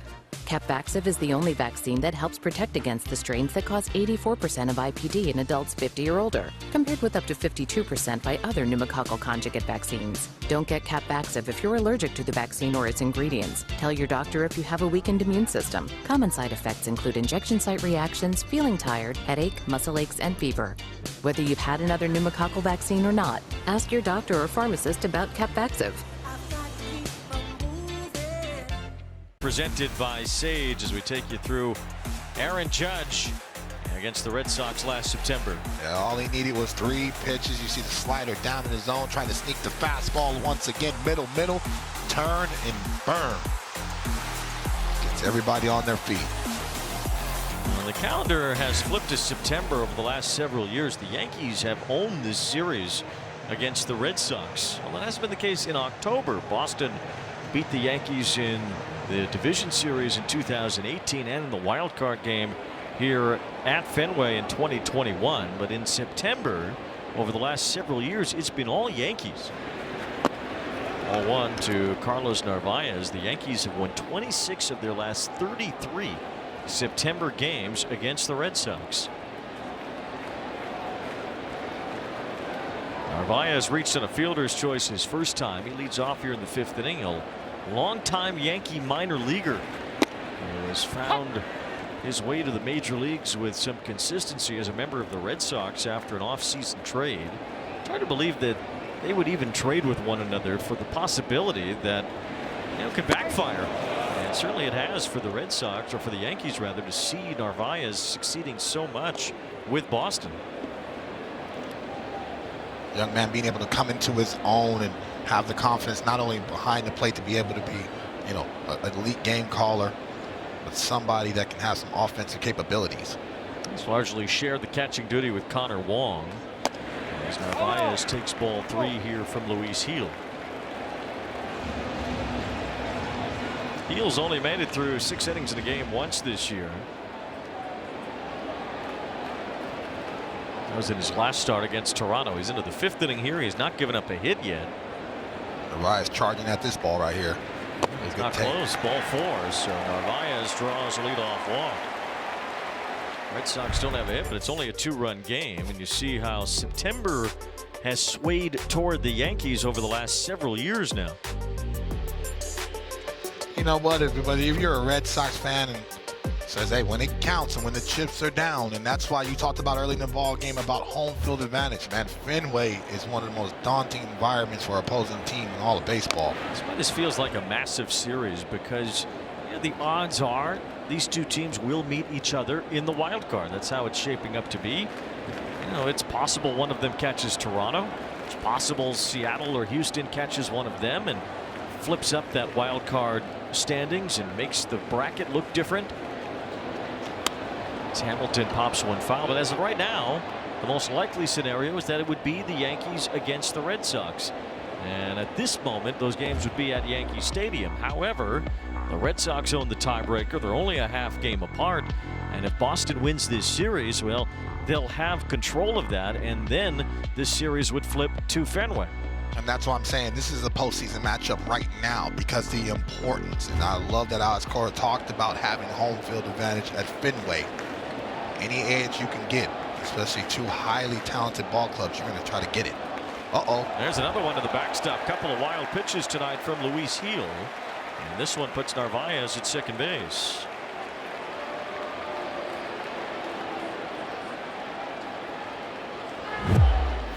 This looked like Gil tried to slide step.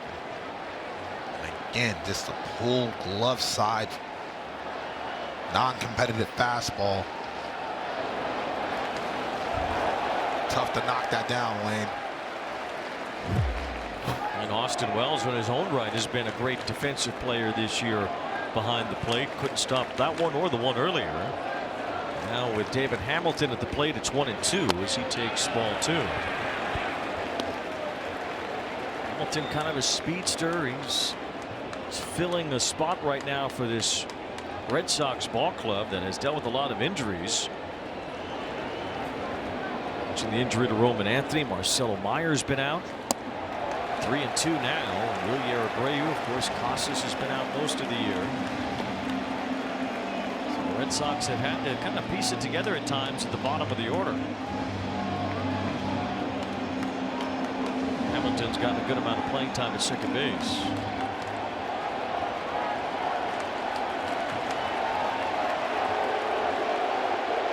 I actually like this mound visit right now because Gil has not given an indicator that he feels comfortable, especially in this situation right now. So they need to have a discussion. Good job by Hamilton to not only take that pull fastball, but a close slider down and in to work the count. 3-2. Matt Blake goes to the mound here as Gil tries to maintain this lead for New York. It's only 2-0. The Red Sox don't have a hit yet.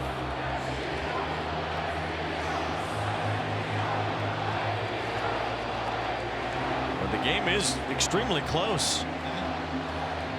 And this is the first time that we started to hear the home faithful get on their feet and get some positive energy in Fenway. It's been a little bit on the quiet side here tonight at Fenway so far, with the home team not doing anything offensively. But they're waiting to erupt, no question. They're voicing their feelings about the Yankees right now.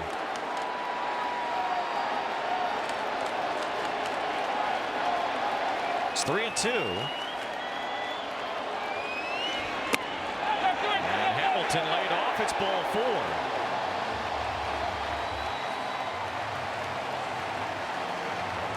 Austin Wells is not happy there with the call. It sounded like a foul tip into the glove, and that's why I think that Wells is getting so emotional, asking him, what did you see or what did you hear? Take a look, and certainly wasn't a foul tip. The bat's nowhere near the ball. And he's asking, where do you have that at? Ooh, Hamilton was right. That's a close take. Yeah, it was ball 4, so Wells didn't like it. He's pretty vociferous about it, but still, it's a walk. And now Nate Eaton showing bunt, looks at a strike. Definitely couldn't get an appeal out there. Hamilton did not go. Hamilton works the walk. So did Narvaez. Back-to-back free passes. And this is where Gil has gotten into trouble with the base on balls this year. That's now 26 walks in 40 innings.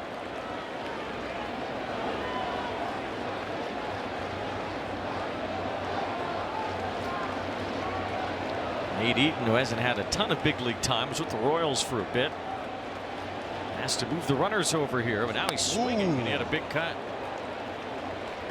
Gil challenging him with a cut fastball. Eaton seems to be right on time. Excellent pass. Tried to take the lead with one swing. Eaton has been able to produce lately. He's hit .381 in September. Where did that miss? Gil can't believe that wasn't called a strike. That was a more legitimate beef that the Yankees had on that pitch and the one that walked Hamilton.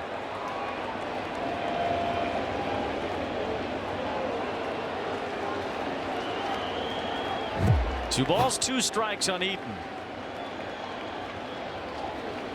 And it's ball 3.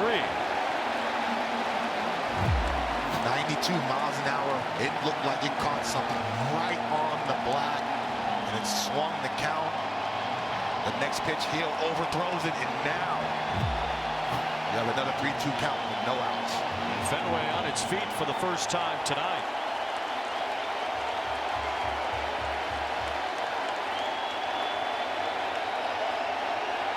Not only has it swung the count, it has swung the emotional level of both the pitcher and the crowd.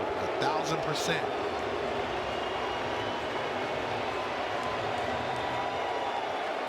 He was saying the pitch calm, having a problem with it right now.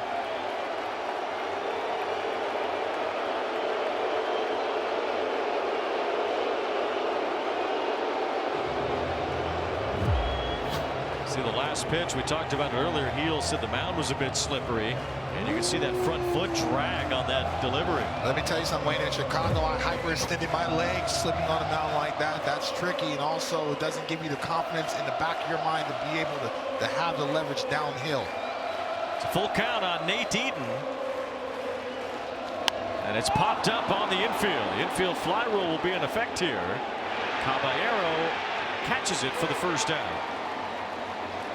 A big pitch by Heel.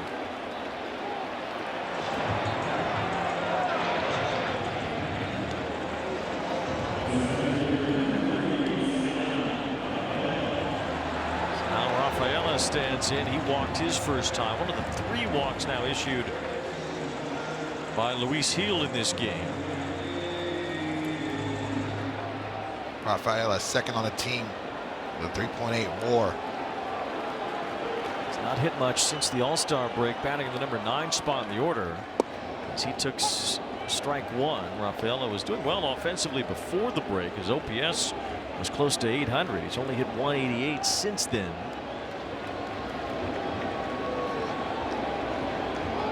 Runners are going, and Heel balked. A double steal attempt induced a balk out of Heel. The Red Sox have him at second and third. Because Eaton wasn't able to advance the runners by a bunt or a sac fly. Great call by Alex Cora, because Luis Heel was just rolling through his mechanics, not varying his holes. Excellent timing of the jump. Now Rafaela takes a strike around the knees. It's 0-2. The Red Sox trying to force the issue here. A couple of walks, a wild pitch, and now a double steal induced balk. Upstairs to Rafaela, check swing, but he didn't go. I think you should be able to decline the penalty there and get the steals. I like when you're going with the little football. I know it's Bears season. 1 ball, 2 strikes, and a swing and a miss. Strike 3. Another big out for Heel. Oh, Rafaela not happy with some of the calls right there. Having a little discussion. Both teams voicing their displeasure this inning with Will Little. I like it. It's emotional right now. Both sides understand what's at stake here. This is what you want to see. The crowd on their feet. Luis Heel pitching with a little more emotion, a little more urgency right here. Here's Jarren Duran with runners on second and third as he takes ball 1. This is where you really feel the absence of Roman Anthony. He had been hitting leadoff, and he'd been doing great in that spot for Boston. They've tried a mixture of different hitters in the leadoff spot since then. And tonight it's Duran. Swinging and missing here on a high fastball. It's 1-1. Duran's had a nice year. Last year he had a fantastic year. Breakout season for Duran. Base hit here would tie it up. And Duran now behind in the count 1-2, and Heel up to 98 on that fastball. You're seeing him ever since the double steal right now. He's gone up to another gear. You're seeing the velocity have a little bit of uptick. Boston still does not have a hit against Luis Heel tonight. He's thrown 73 pitches in 4 2/3 innings without giving up a hit or a run. Could change here with 1 swing from Duran. On 1-2. It's a liner to left. It's right at Stanton, and he makes the catch. Ran in it on the nose. Giancarlo Stanton was waiting for it in left field, and the Red Sox come up empty in the 5th. Cedar Rafaela struck out. Drop whatever you're doing right now. The Wendy's $8 JBC meal deal is here. That's 2 junior bacon cheeseburgers, medium fries, and a medium drink. So you better be on your way. Bacon waits for no one. The #1 deal for the #1 bacon cheeseburger, gotta be Wendy's. Your game is on MLB Network Radio every day and night with Sirius XM. Catch live hometown broadcast for every game all season long. MLB Network Radio, only on Sirius XM.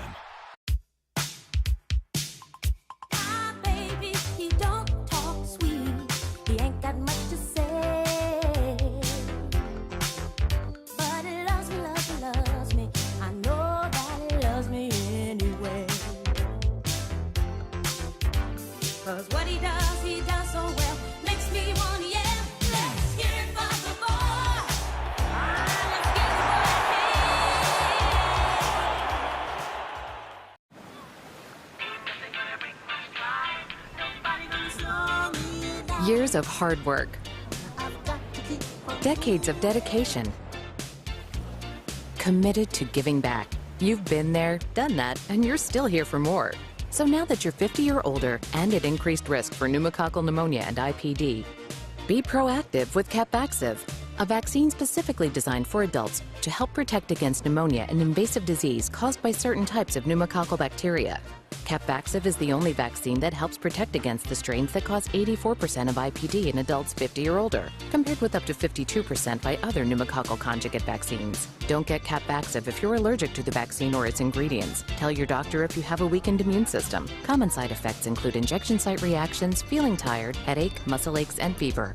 Whether you've had another pneumococcal vaccine or not, ask your doctor or pharmacist about Capvaxive.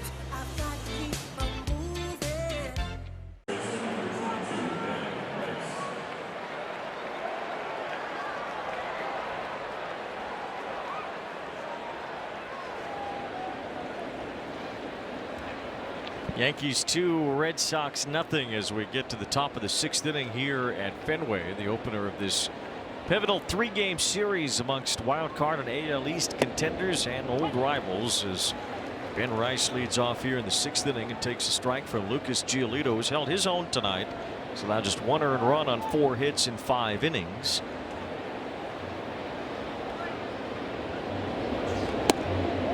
Luis Gil walked the tightrope a little bit. We've seen that before from him, but able to get through the 5th without the Red Sox getting on the board. Give Lucas Giolito a lot of credit being able to continue to power through and keep this game close thus far. Excellent mix of fastball and changeup. I thought he had Rice retired to end the 3rd inning, but Rice reached on a catcher's interference, and then after that Cody Bellinger punched a base hit to left center to score Aaron Judge. Judge also homered in the 1st. That's how the Yankees got their 2 runs. And Giolito behind here, 3 balls and 1 strike. Boston's bullpen is up. Veteran left-hander Justin Wilson is throwing.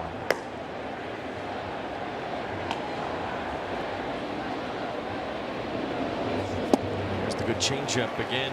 Rice out in front of it, 3-2. To have that confidence, especially with a leadoff batter, you fall behind 3-1 and throw that changeup. Excellent pitch call. Giolito has 6 strikeouts tonight. And Rice hits it sharply, but on a hop it's fielded by Nathaniel Lowe. 1 out here in the 6th inning. It'll be Bellinger after we hear from Heidi. Yeah, Cody Bellinger, maybe one of the most underrated Yankees this season. He is 2nd on the team in WAR behind Judge. He leads all lefty hitters in average against lefties this season. But his success may end up costing New York, because Bellinger can opt out of his contract at the end of the season. He'd like to get a longer deal. He's also said he wants to play for a winner. Well, he's getting that right now, Wayne. A lot of opt-outs to pay attention to after this season ends. You saw some of them there as Bellinger, with the 3rd baseman back, decided he wanted to bunt there but fouled it. Bregman's on there. Pete Alonso's on there. Edwin Diaz can opt out. Trevor Story can opt out after this season. There are a bunch of guys to keep an eye on as far as potential free agency, and Bellinger is one of them. See Bregman way back at 3rd. It's 1 ball, 1 strike, but Bellinger will earn whatever paycheck comes his way next year. He's had a great year. I just don't believe he's not going to be in a Yankee uniform.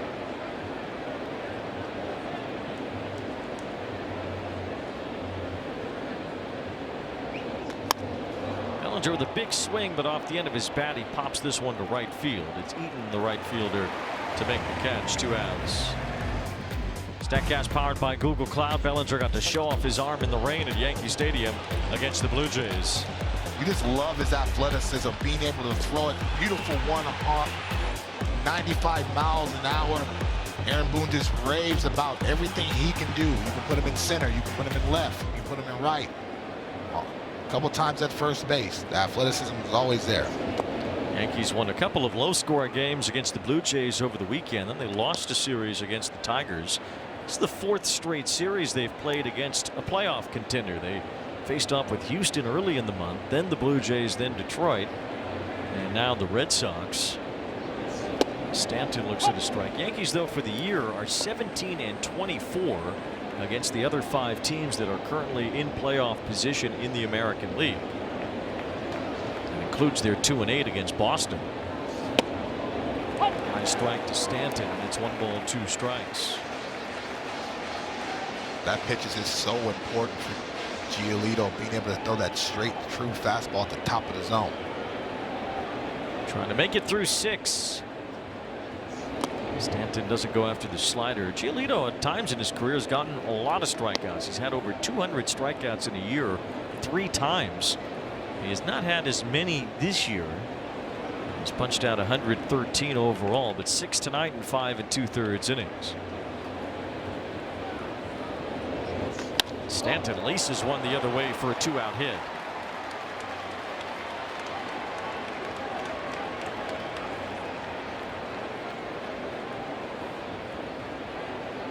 .114 off the bat, just a tracer from Stanton. Yeah, they tried to go in, but that was the same location that Aaron Judge hit his home run on. Sometimes you overthrow the fastball, it pulls you to the glove side, and Giolito knew it right when they had the contact, but he's looked outstanding today. He will exit here with 2 out in the 6th as Alex Cora wants to go lefty-lefty with Chisholm coming in.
In the middle of September, a Friday night at Fenway. You can't beat it. The Red Sox in their Green Monster City connects with the veteran Justin Wilson, who's had a very solid year for Boston. Their bullpen largely has been extremely good this year as Wilson deals ball 1 to Jazz Chisholm.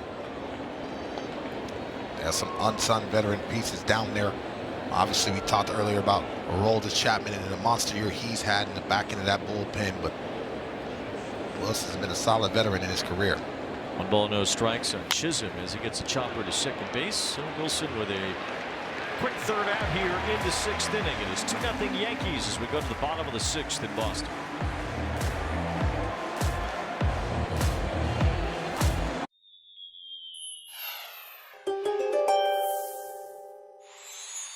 You're feeling invigorated as you make your way towards the end of the season, Sagittarius, and are ready to play with your entire heart and soul.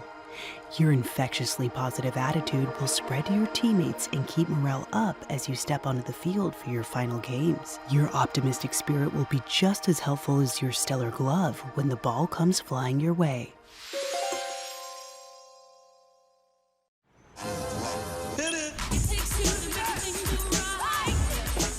It takes two to feel the joy.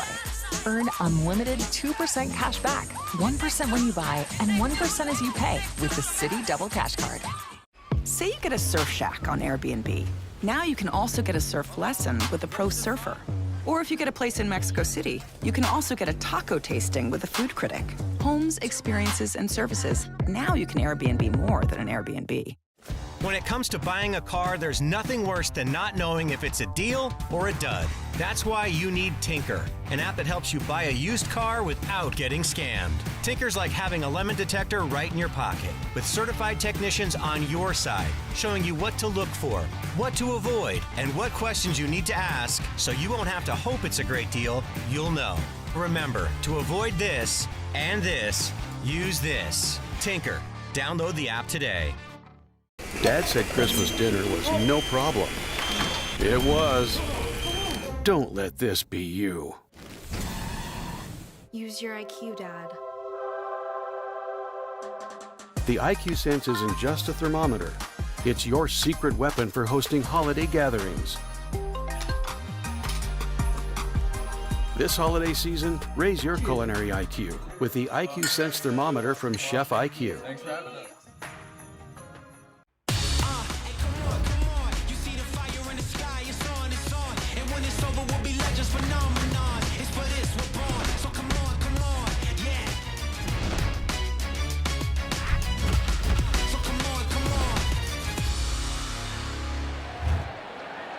It's 2-0 New York as we get to the bottom of the 6th inning at Fenway. The Red Sox still looking for their first hit as Alex Bregman takes ball 1 against Luis Gil, who has shut down Boston so far despite 3 walks from Gil. He has 3 strikeouts tonight and a no-hitter through 5 as Bregman bounces one foul and it's 1 ball 1 strike. Bregman has become such a catalyst for the Red Sox. And we saw Tim Healy's piece in the Boston Globe about Bregman calling Carlos Narvaez in the middle of the night and ganging the catchers up together to talk about the Red Sox pitchers and try to make them better up until 3, 4 in the morning. Well, you know, that's the leadership. That's something that doesn't necessarily go on the back of a baseball card, but is just as impactful and important. And so he's been in a lot of battle. He's been a big-time player. An experience like this playing for the Boston Red Sox. They hold their ball club to a high standard. So you can't ask for a better field general than Alex Bregman. Just winning seems to find Alex Bregman as he takes ball 3.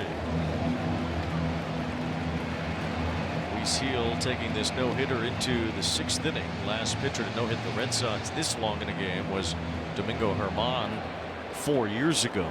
I think Gil will be around for the end of this one, though. This will be his 80th pitch. Bregman fouls it off.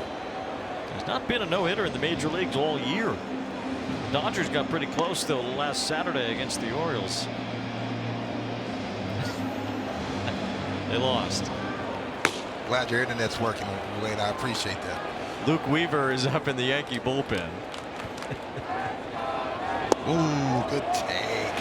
He'll try to bend that one through the front door, and Bregman ends up taking ball 4. That's a veteran take right there. That is a very close pitch. They want to go away, but he gets around that slider and whoop. Alex Bregman didn't even flinch at it. He knew it was a ball. A perfect view of that from the umpire cam.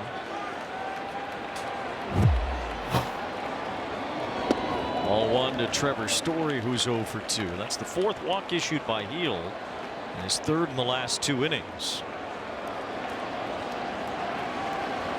Teeth of the lineup right now, getting each other another chance to see Luis Gil. They seem to be more confident of the pitch mix. Swing and a miss by Story. Let's go down to Heidi. Well, Boston fans are getting to see what a healthy Trevor Story can do. He had his 24th homer of the year Monday with 28 stolen bases and 91 RBI. One more homer would put him in some exclusive Red Sox company. Mookie Betts and Jacoby Ellsbury in his MVP runner-up season in 2011 are the only Red Sox ever to tally 25 homers, 25 stolen bases, and 90 RBI. Here's a bouncer to short as the Yankees try to turn two, and Chisholm threw it into the dugout.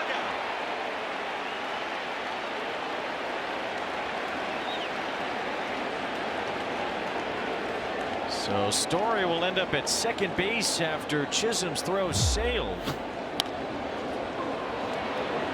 Because of Story's speed, it was going to be impossible to turn that. That's a situation where Jazz Chisholm tried to make the hero play, didn't get the proper grip to be able to get on top of that ball. Sometimes you just got to eat it and continue to keep that double play in order, especially with Lowell behind him. Someone that doesn't run very well. That's the 15th error for Chisholm this year. 13 of them have been throwing errors.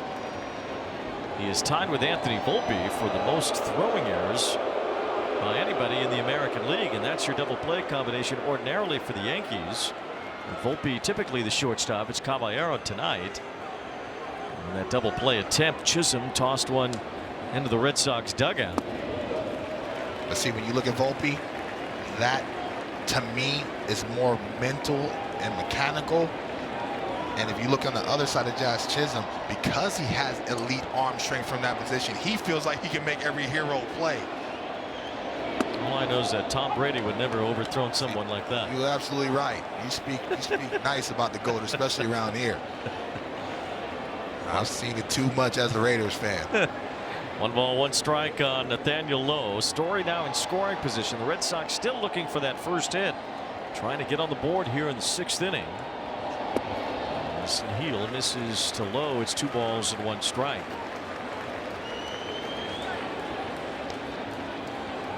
Luis Gil had a fabulous rookie year for the Yankees last year. He was their first Rookie of the Year winner since Aaron Judge. See the Yankee bullpen starting to get ready now. Weaver was up before. Swing and a miss by Lowe makes it 2-2. It's like Fernando Cruz now in that Yankee bullpen, which has had its issues, no question.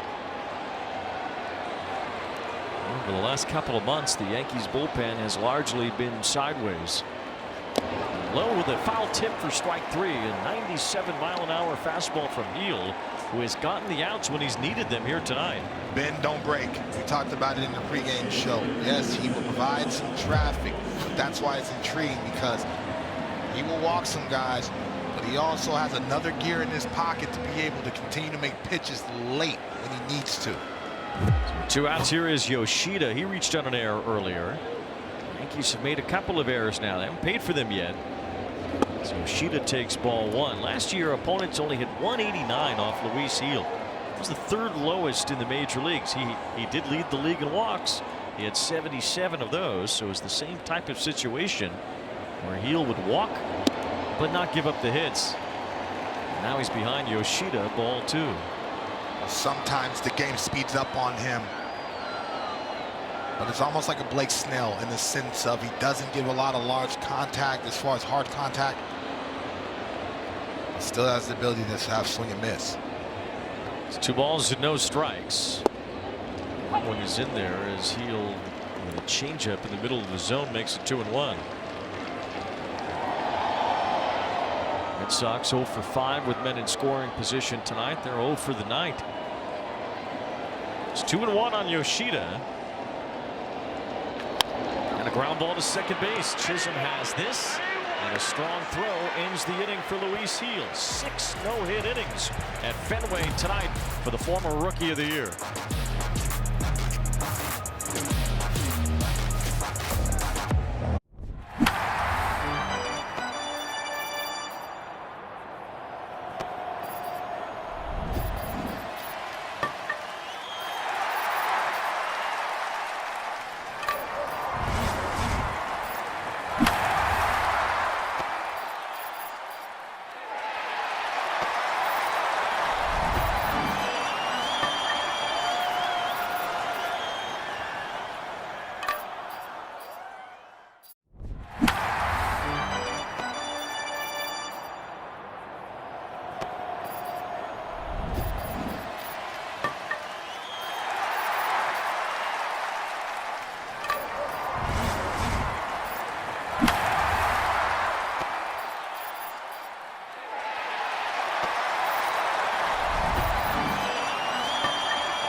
Excitement, action, and unforgettable moments. Scan the QR code or go to MLB.com/tickets to plan your ballpark visit.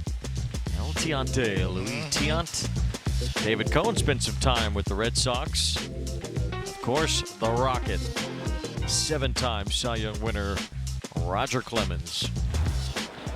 Austin Wells leads off here in the 7th inning with the Yankees up 2-0. Justin Wilson still out there as Wells fouls off the first pitch. Here's the tribute to Louis Tiant here at Fenway. Passed away last October. Ever beloved here in Boston as Wells chops one to first. Wilson trying to get over to cover this feed from low. One out here in the 7th inning. Luis Gil has held the Red Sox to 6 hitless innings tonight. Looks like his night might be over. You know what? They're super proud of him to be able to set the tone. He made some big pitches when he had to. And as a young man in your career, to be able to come in this environment, get them on a good start, man. You can definitely continue to build off that. I love they're always teaching. You're always learning about how you can be better, especially in the environment against a team that you might face. It's a fly ball deep to the right field corner by Caballero as that ball one hops off the wall and over the fence. It's an automatic double for Caballero as he punched that one a long way.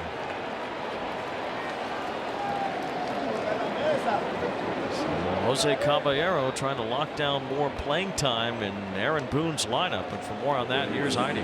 Yeah, Anthony Volpe had that cortisone injection in his shoulder on Wednesday after he aggravated the partially torn labrum from last May. He also had an injection at the All-Star break. Now, Volpe has struggled on both sides of the ball this season. He's got an AL worst 19 errors and an average barely above the Mendoza line.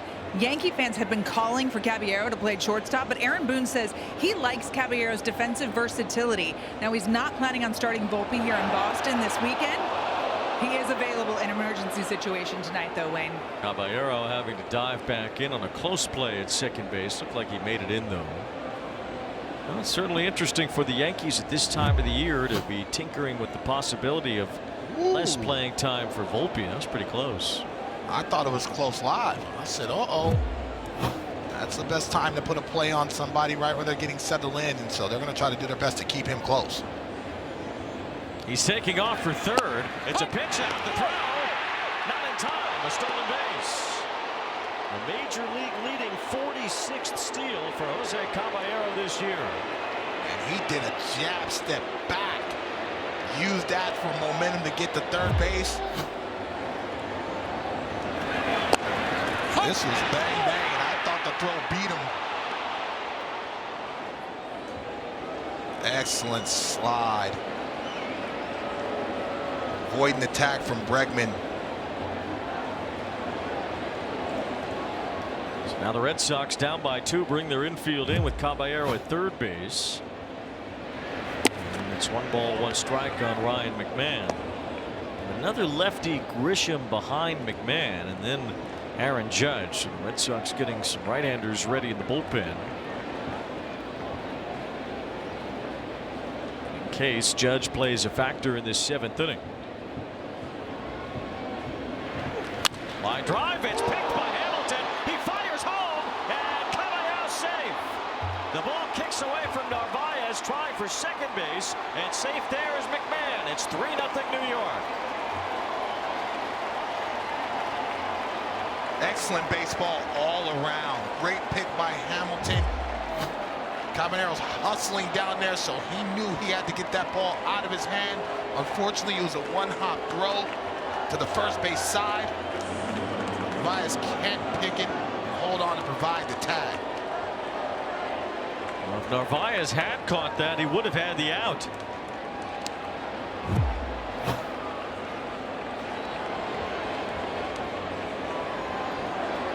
Hamilton with an unbelievable job just catching that ball cleanly and getting it to the plate. And Narvaez couldn't hold on to the throw as a bit off the mark. And the Yankees add to the lead. It's 3-0. As Grisham looks at a strike, and McMahon ends up at second base on the play. Great base running by McMahon, too, to be able to hustle around second and get himself back in scoring position as well. Now each of these teams that both have racked up a lot of errors this year, they've each made 2 tonight. For the talk about the Yankee defense, they've made 86 errors. Well, Boston's made 107 now.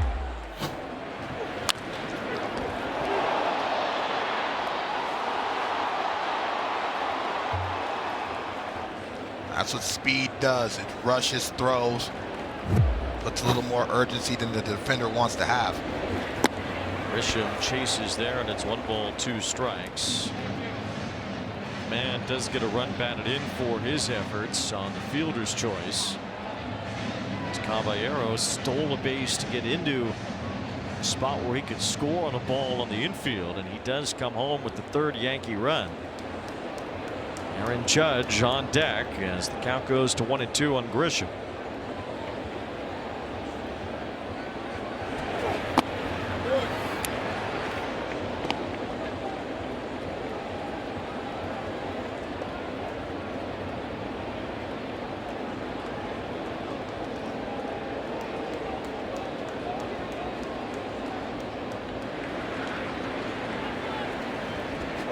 Swing and a miss. Grisham goes down on strikes.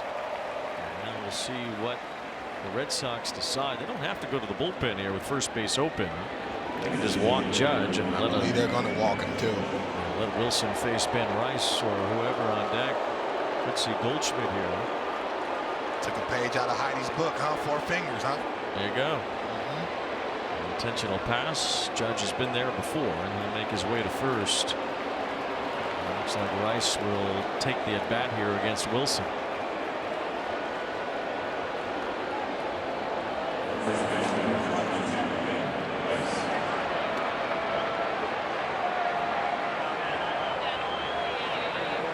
Right-hander Zach Kelly up in the Boston bullpen, ready to go.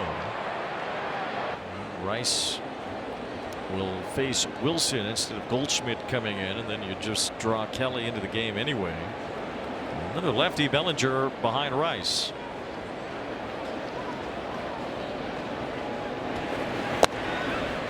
Strike to Ben Rice.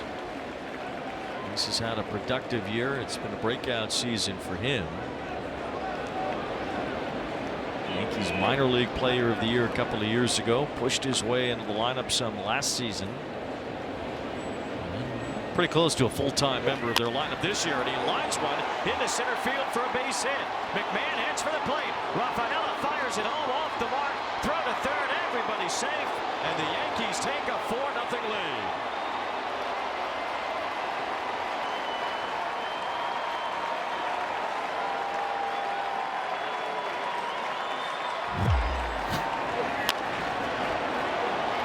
Excellent job by Rice, staying in the center of the field. Hits the baseball right back up the base. Everyone talked about it. Base running, critical for this ball club. Love what Aaron Judge did. Waited till the throw went through. Continue to advance. Now you got 2 runners in scoring position, and the inning carries on. And comparatively, the Red Sox bullpen's been a whole lot better than the Yankee bullpen. Boston's leads the American League with a 3.45 ERA, but here in the 7th, Justin Wilson has given up a couple of runs, and the Yankees have been able to extend their lead. They could extend it further with Bellinger here. Judge at third base and Rice at second.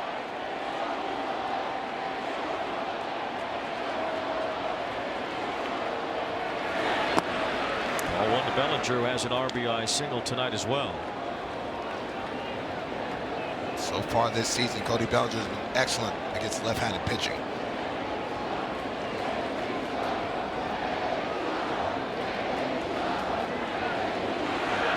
It changed all of his performances as a hitter over the last few years. Started striking out a lot less. Started attacking lefties better. Some massive changes since Bellinger left the Dodgers to become a much more complete hitter and player. 2 balls and a strike to count, hitting .368 off lefties this year.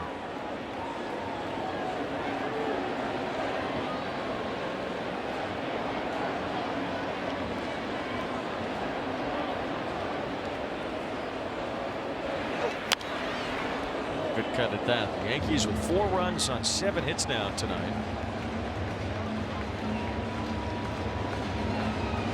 Bellinger, because of the fact that he hits the ball hard and does not strike out a lot, you see him up among the major league leaders with runners in scoring position. But he swings and misses here. Wilson gets the strikeout to end the inning. Couple of big insurance runs for the Yankees. They take a 4-0 lead into the 7th inning stretch.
Got his 18 outs here tonight.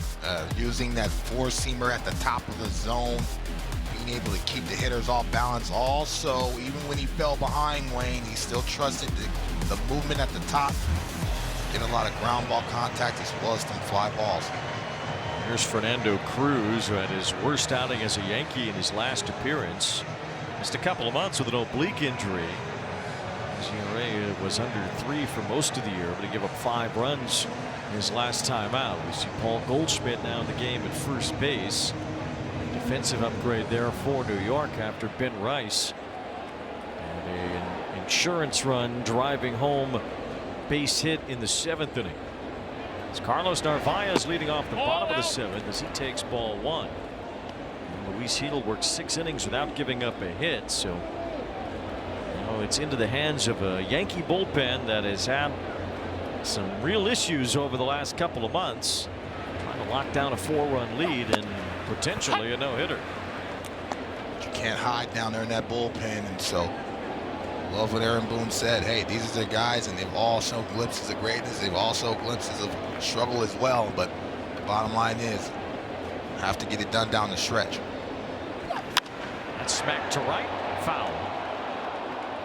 Since the beginning of August, only the Marlins and Rockies have a worse bullpen ERA. You can throw Atlanta in there in the mix as well since the trade deadline. Then the Yankees, 5.38 ERA out of their bullpen since the trade deadline, the 4th worst in baseball. Well, the guys they got haven't helped. Outside of David Bednar has been pretty good. The Red Sox right now, you're looking like, hey, finally we got to heal out. This is when we go. We got to start now, though. 1 ball, 2 strikes. And that's in there for strike 3 over the inside corner to Narvaez. So Cruz gets the strikeout 1 away. This fastball just stayed true. It had a cutting action spin on it. Narvaez is thinking that it's going to leap more over the plate, locks him up. Talked about the Narvaez trade earlier. The Yankees got back pitching prospect Elmer Rodriguez Cruz. Well, they also acquired Fernando Cruz for another catcher, Jose Trevino, who was dealt to Cincinnati in the offseason. Last year with the Reds, Cruz had a ton of strikeouts. Last couple of years, really. So he'll get plenty of those as he gets a strike in there to Hamilton. He already seems to have good mound presence, a little bounce. Last time out, he did not record an out, struggled mightily, but seems to be commanding that. Breaking ball lands, and it's 1-2. This guy literally should not even be in the league. How do we have nobody better than this? Not talking about me, is he? Probably talking about me, but that's okay. 1-2 strikes on David Hamilton, who walked his last time.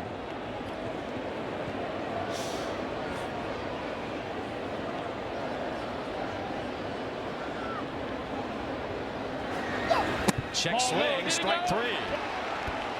The out recorded at first. Cruz has back-to-back strikeouts in the 7th. Excellent hold by Cruz. Varying your times to the plate. All of a sudden, if you're showing the athletic ability to be able to hold your times, that disrupts the timing of the hitter, and all of a sudden you see that nasty split change. Too tough to hold up. And saw the fan up there with looked like he had a tall cannon hitting over there. He's enjoying Fenway. Well, not really. His team's down 4-0. Here's a fly ball to left. Nate Eaton cracks one toward the monster, and it's gone. The Red Sox first hit comes with 2 outs in the bottom of the 7th, and it's the first home run in a Red Sox uniform for Nate Eaton. Cheer up, it's 4-1.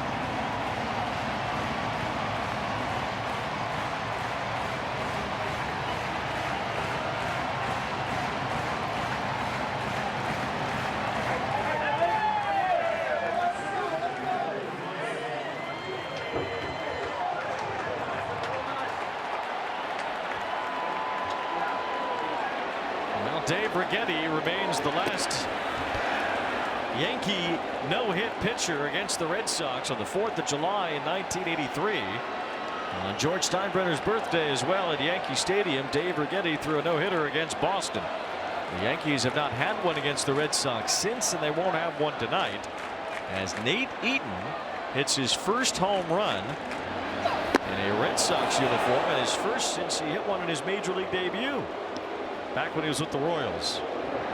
Last at bat had a chance to move the runners over, did not advance them, end up popping out, and so you knew he was going to be very aggressive this time around. Got a fastball and did not miss it. 2 balls, no strikes on Rafaela. For Fernando Cruz, it's only 4th home run he's given up this year. Leads just don't feel safe right now around the Yankee bullpen. The Red Sox have cut it to 3.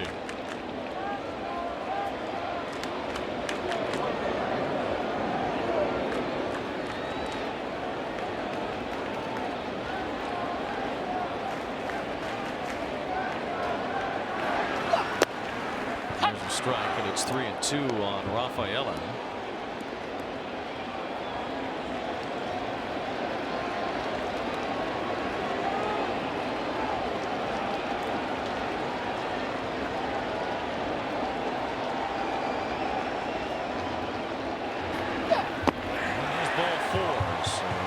Runner here for Boston thanks to a walk.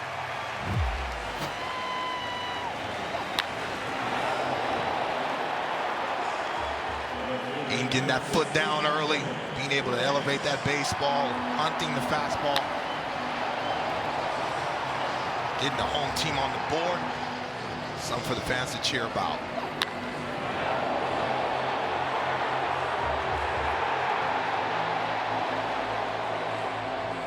The Red Sox finally get one in the hit column here in the bottom of the 7th, as this entire baseball season remains without a no-hitter. Last time there was an entire year without a no-hitter from any team was 2005. It's pretty rare. It's only happened a handful of times in the last 55 years. The Yankees got fairly close tonight, taking a no-hit bid into the 7th inning. Luis Gil started and worked 6. Fernando Cruz struck out the first 2 hitters of this inning, before Nate Eaton launched one above the monster. So it's 4-1. Rafaela's on base, and here's Jarren Duran.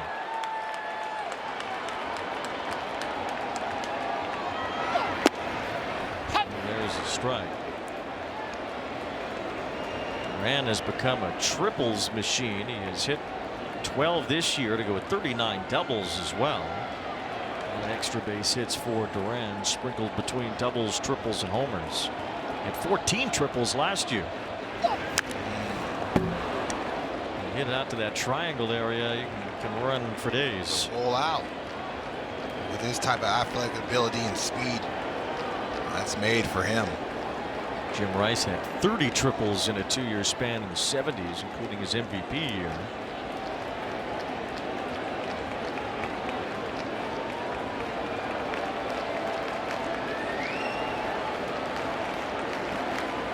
Speed at first, too, with Rafaela, and Duran at the plate. 2 outs. Red Sox are on the board here in the 7th.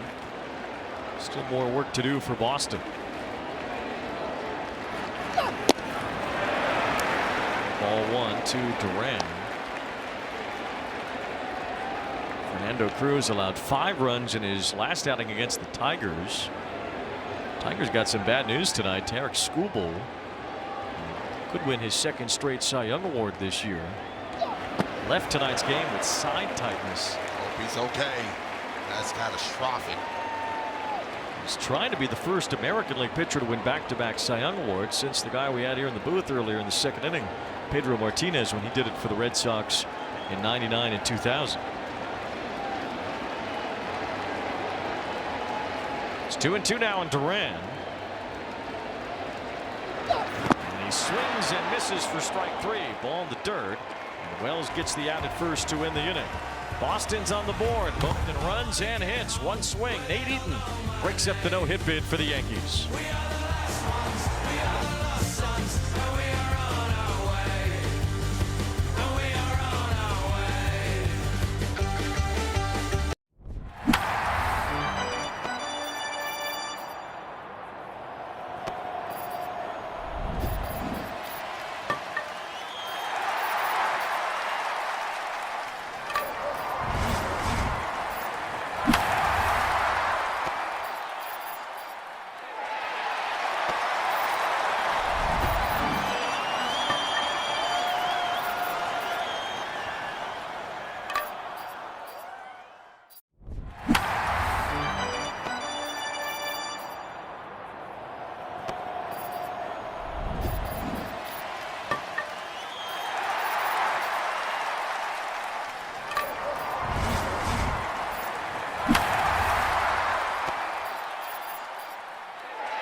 More about Verilux XR series. Find your local Essilor expert today at Essilor.com, and brought to you in part by Goodyear. It's the Yankees 4, the Red Sox 1 as we get into the 8th inning here at Fenway. Zach Kelly is the new pitcher for Boston. He'll face Giancarlo Stanton to start this 8th inning. 2 insurance runs for the Yankees in the 7th, looming larger now after Boston got 1 in the bottom of the inning. Stanton takes ball 1. You knew that score wasn't going to hold at 2-0, so very important for the Yankee lineup to continue to play aggressively, and it ended up paying off.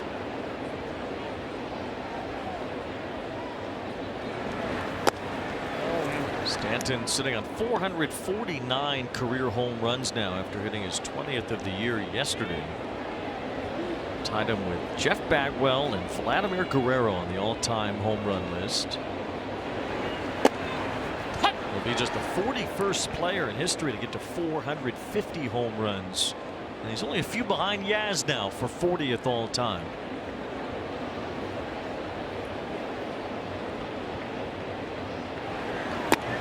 .500 seems well within his sights. Especially the way he's been covering the baseball since July. .277 with 20 home runs and 46 RBIs, 52 ball games coming into the day.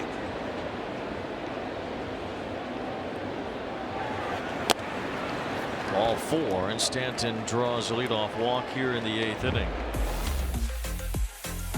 Take you back to late September in the 2021 season, and a ball that was just crushed. Grand slam that Stanton hit here at Fenway. That's light work for him. He's going to come out of this game right now. Jason Dominguez will be the pinch runner. He'll stay in to play the outfield.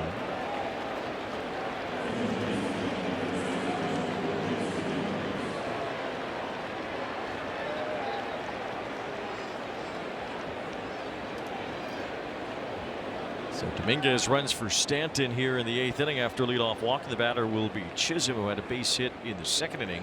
Stole a base, was also caught stealing 3rd in that inning. Made the first out of the inning at 3rd. Fouls this one off. He's made a throwing error tonight. And at any moment he can knock a ball off one of those numbers up there, retired for the Red Sox in right field. This is a dynamic player, even if there are some frustrations at times with Chisholm. Kind of just have to let Jazz be Jazz, right? Absolutely. You know what? You never want to take away his aggression, his style of play. That's his strength. And more often than not, he's going to put you in a positive situation. Swing and a miss here, and it's 0-2. Chisholm nearing a 30-30 year, and as we showed you with the Red Sox earlier, the Yankees haven't had many either. Alfonso Soriano and Bobby Bonds are it.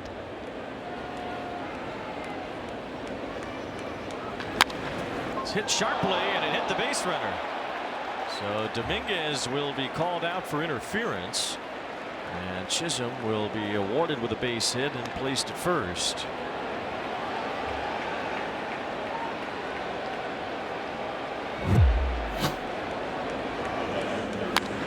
Nice little break for the Red Sox there, because that looked like that ball was going to be able to get through, and with Dominguez's speed, or likely being able to advance to third base. And right in the back of the foot as he was making his way towards second. Chisholm didn't enjoy seeing that. He's still at first, though, with 1 out. Now he's taking off for second, looking for a stolen base number 30, and he gets it. So Chisholm revs the engine again and has his second steal tonight. You're right about revving the engine, and he didn't even have a chance to put his oven mitt on. He kept bouncing around, and all of a sudden, so I don't understand why I don't see pitchers more often be able to give themselves a tick on the mound to be able to stop the momentum of the runner. You've seen the Yankees base runners all night, Caballero or Chisholm, being able to advance themselves.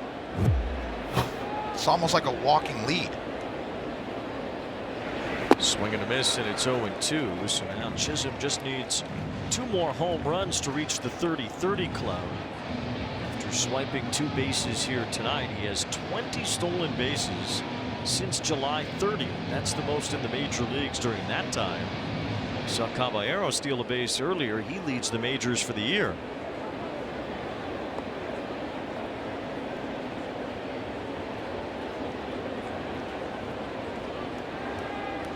balls, 2 strikes. The count on Austin Wells. 0 for 3 tonight. Aaron Boone said this team got a lot more athletic after the trade deadline. And you need that, especially when runs come at a premium in the postseason. You're facing everyone's front line ace. You have to find ways to manufacture runs and put yourself consistently in runners in scoring position. 1 ball, 2 strikes still on Wells. Yankees scored a couple of runs early. They added 2 in the 7th. Boston finally got a hit in the bottom of the 7th with Nate Eaton's home run. The Blue Jays are leading tonight against Baltimore 3-1. That game's in the bottom of the 8th in Canada. So Toronto will try to at least maintain its lead over the winner of this game and gain a game on whoever loses. Toronto making that decision to stay packed. A lot of talk about trading Vlad and Bo Bichette, and all of a sudden they signed their superstar, keep Bo Bichette, and now they're in a position to win their division and have a chance to go deep in the postseason. The Astros are all over Atlanta tonight, 11-3. That game's in the 9th inning. The Mariners will host the Angels later tonight. That's our other Apple TV broadcast. Texas is hanging around too. They lead the Mets 8-3 in the 8th inning tonight. As Jacob deGrom's return to Citi Field in that one. Sun returns, got him some run support very early in the ball game. He was up 6-0 before he even touched the mound in that ball game. Didn't happen a lot for him in a Mets uniform. He struggled to score runs a lot of those times where he won 2 Cy Young Awards in seasons he didn't even win more than 11 games in either of those years. Had to hit for himself. 2 balls, 2 strikes. That's we're under 500 in the 2 Cy Young years that deGrom started in the games he pitched. It's almost like King Felix, you know what I mean? How many complete games he threw in Seattle and won the Cy Young with 13 wins, 12 wins. Yeah. 2 balls, 2 strikes on Austin Wells here. And the ball that bounces and will put Chisholm at third. The speed of Jazz Chisholm comes into play. He's made his way all the way to third here, thanks to a stolen base and a wild pitch. See, that's why I was critical early in the ball game when he tried to steal third after stealing second. His natural athletic ability, Wayne, ball in dirt, it doesn't have to kick it too far away for him to be able to get momentum and advance to third, and now forces the defense to play in.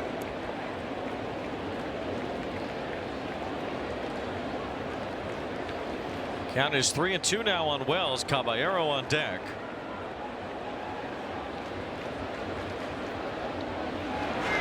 And it's ball 4, so a couple of walks in this inning. Kelly has not actually retired a batter yet. 2 walks and a base hit by Chisholm, but Dominguez ran into an interference call. You see what the wild card contenders did at the trade deadline. Although both Seattle and Texas also have a chance to win the AL West. At the moment, Cleveland has passed Kansas City in the wild card. The Red Sox took a lot of heat around here when they weren't terribly active at the deadline. Dustin May and Steven Matz came over. May's on the IL right now. Matz has done a good job out of their bullpen, but the Red Sox weren't exactly trying to bolster their roster. I'm not saying they weren't trying. They certainly were. But it didn't happen, and the Red Sox might be feeling the effects of that more now when some injuries have kind of backed them up in their lineup. Well, if you're talking about depth, everybody seems to have trouble with that late in the year. We talked so much about the Los Angeles Dodgers with all this depth that they supposedly have and the struggles they've had with some key injuries. And so health is wealth at this time of year. Like there's been a lot of injuries in the month of September. We just talked about Skubal leaving that Tigers game early. I mean, imagine if he's out. That changes their whole season. A lot. Zach Wheeler missing the rest of the year for the Phillies, and many other injuries we've seen creep up here in the final month. There's a bunt attempt on a squeeze play as Caballero bunts it foul. And if you look at the Philadelphia Phillies in that rotation between Suarez, Sanchez, and Luzardo, it's so important for Nola, who pitched well his last outing, to really cement himself in that rotation because you don't want to be left-handed heavy. Red Sox have their infield mostly in here. Now pitch out just in case Caballero thought about another squeeze attempt with Chisholm at third. Who knows who's going to come away with the championship by the end of October. It is wide open in both leagues.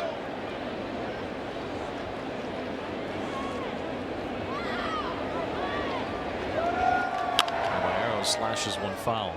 A lot of moving parts that could change day by day, and so this is the time of year where you can't help, especially if you're in a race, you can't help but the scoreboard watch. And so division races aren't over. Obviously the wild cards aren't over. It's a lot of teams, and there's a lot of situations for teams that can play spoiler as well. Fly ball to right. Let's see if they test the arm of Eaton here. Chisholm's coming home. Eaton fires it to the plate. Good throw. Out at home. The Yankees might challenge this. I don't know that Narvaez tagged him.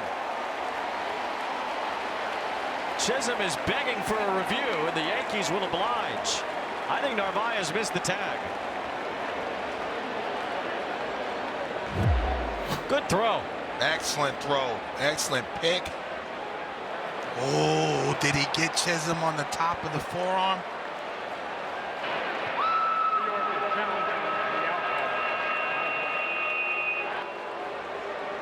See, I'm blocked out right there as he's sliding down. He did a good job of narrowing the body, the left arm, so that's the only place where I could tag him. And it comes down to what kind of look they can get on this play. That's a better look from the stadium.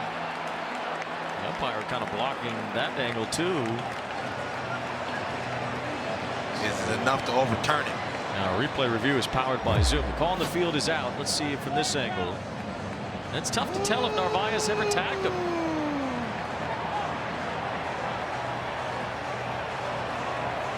I'm looking right at the top of that forearm area right there. Even then, even if it's at the top of the forearm. Oh, I think he got in, Wayne. It looked like it to me live. But Navarro did a good job of giving that lane, also opening up his body so he can receive that in one swoop, be able to provide the tag. This angle is a good one. Oh, it's tough to tell. All it took for this review to stand, all it takes is just some doubt, right? You know, even if part of the glove touches Chisholm or whatever, Chisholm thinks he got in. Oh, he really believes it. I love it. I love it. I love it. That's close, Wayne. And again, is it enough to overturn it? I mean, even Alex Cora got on the phone down in New York. It's taking so long. Looking like me ordering pizza. Replay review powered by Zoom. We'll try to blow it in here. And that's where I felt like he got him, but you didn't see any movement from the glove. Yeah.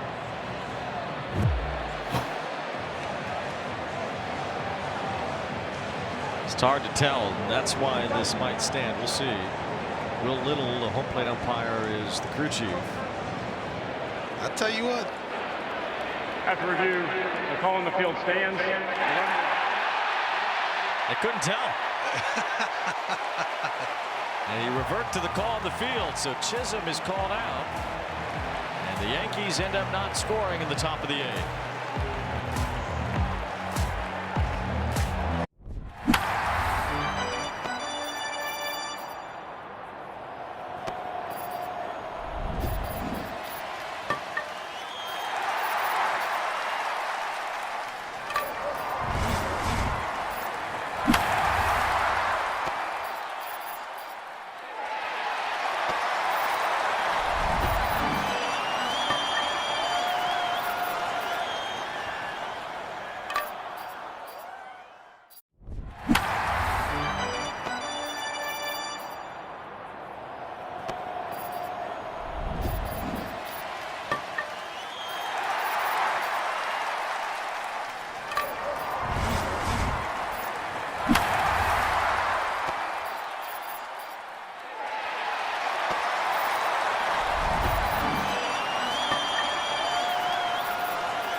Welcome back. Friday Night Baseball on Apple TV Plus, presented by Verilux Lenses. Alongside Dontrell Willis and Heidi Watney, I'm Wayne Randazzo at Fenway. A play at the plate. Called out at home, Jazz Chisholm. It's tough to tell if that tag ever got down by Carlos Narvaez. After replay review, the call stood, which means the umpires reviewing it couldn't tell either. Aaron Boone was frustrated, and he thinks it was a missed call. Big run for them, too. It's the bottom of the 8th. It's a 3-run game, and it's Devin Williams issuing a strike to Alex Bregman. Which Devin Williams will show up tonight or any night? Well, you can place your guesses, as Williams has had a 5.5 ERA. At times he's looked like he should. The Devin Williams that was well known as a great closer in Milwaukee. And other times, Yankee fans have had to shield their eyes. Yeah, it's been a nightmare start for his Yankee career, and being able to have clean innings has eluded him, and so this is a big spot for him. It's 2 balls and a strike on Bregman. It's Austin Slater in the game in left field. Thought Dominguez would just stay in to play the outfield, but they put Slater in and took Dominguez out.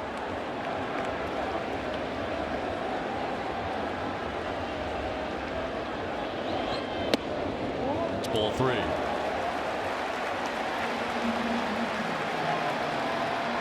Talked to Aaron Boone about the trust in Williams.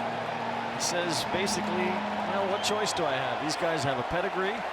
They're here, and he has to use them. Swing and a miss by Bregman. It's 3-2. That would have been ball 4. That would have been ball 4. And so when I watch him, the fastball command and the trust to be able to show the ability to.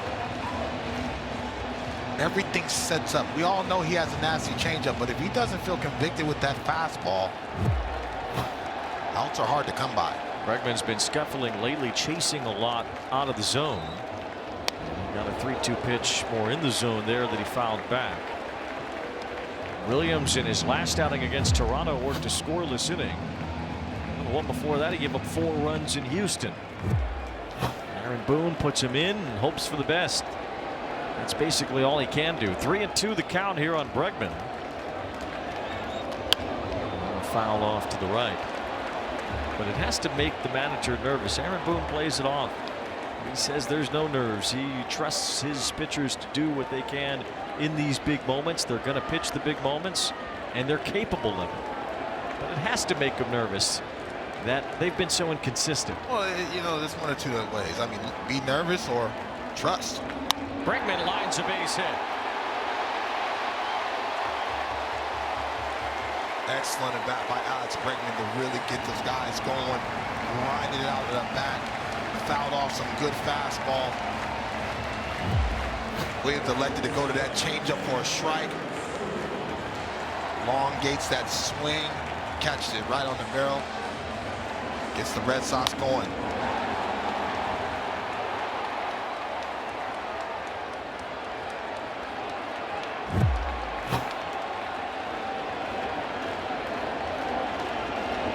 Wave and a miss by Trevor Story, who was 0 for 3 tonight. We talked about Williams and these ups and downs all year. It just kind of, you have to cherry pick the dates. And some of them look good.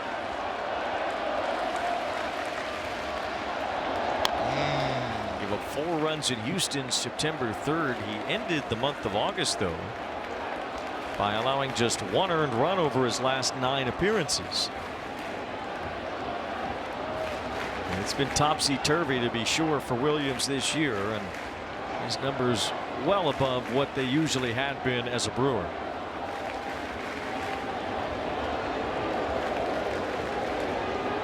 Showing the ability to have, once you get ahead in the count, you have to be able to put the hitter away.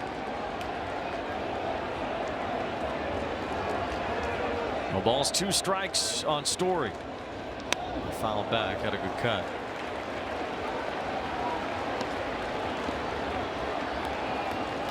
Watching for the velocity, Wayne. 92, 93. Needs a little bit more for them to get off that changeup. Bregman led off the inning with a base hit, just the second hit tonight for the Red Sox. Here's Story with a dribbler toward the mound. Williams will play it to first for the easy out. One away, Bregman at second.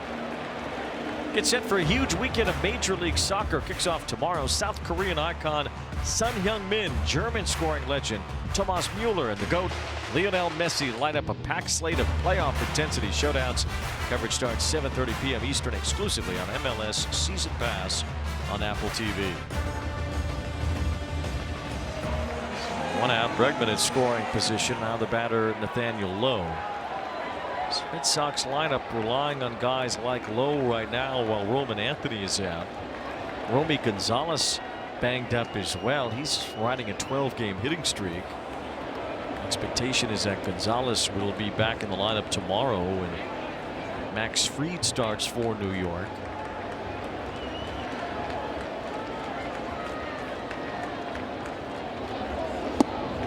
Nathaniel Lowe looks at strike one, but Boston has not scored all that much since the injury to Roman Anthony. Gonzalez has kind of propped him up, but it's been a little tougher for the Red Sox lineup since the injury to their budding star. Swing and a miss by Lowe. It's 0-2. 94 miles an hour, 94 to 96, critical for Williams to be able to get some swing and miss at the top of the zone and then change eye level with the changeup. And if you think about Roman Anthony, you just love what he did for the power department and really the athletic ability, elongating the lineup. And so they've missed him 37 and 39 without him in the lineup. No balls, 2 strikes. And a swing and a miss, strike 3. So Williams gets the second out with a strikeout. Lowe has fanned 3 times tonight. 2 outs. Yoshida will bat. Here's Heidi. Yeah, the Red Sox are missing the bat of Roman Anthony. They have a .620 winning percentage with him in the lineup, .487 without. He's got that grade 2 strained oblique, not expected to return until the postseason at earliest. I talked to him today. He said at this point he's still resting it. He has not started any baseball activities, Wayne. It sounded like Alex Cora is just hoping that the 21-year-old will heal more quickly than most. You got to get your Flintstone chewables in. Hopefully he wakes up and feels good about himself because he's such a talent.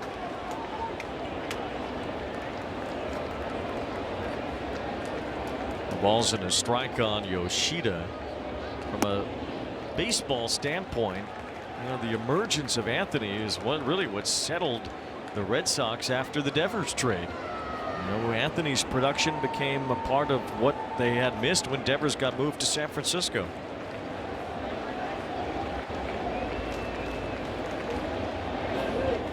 Really, because of Devers and the Giants freeing up all that money, they turn right around and give half to Anthony, saying, hey, you're the part of our core of our future. And he handled it well.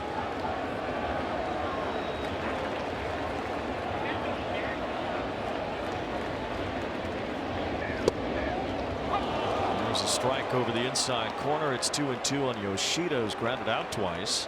He's reached on an error as well. Yoshida's dealt with his own injury concerns this season. His offensive production has been pretty low for Boston. Taps this one to the left side. Down the line. It's fielded by McMahon. He's got a good arm, and he gets it to Goldschmidt to win the inning. Red Sox might want to look at it. Bang, bang play. McMahon ranging toward the line. And a one-up throw to Goldschmidt with Yoshida called out on a tough, close play. And they won't review it.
This copyrighted telecast presented by authority of the Office of the Commissioner of Baseball may not be reproduced or retransmitted in any form. The accounts and descriptions of this game may not be disseminated without express written consent.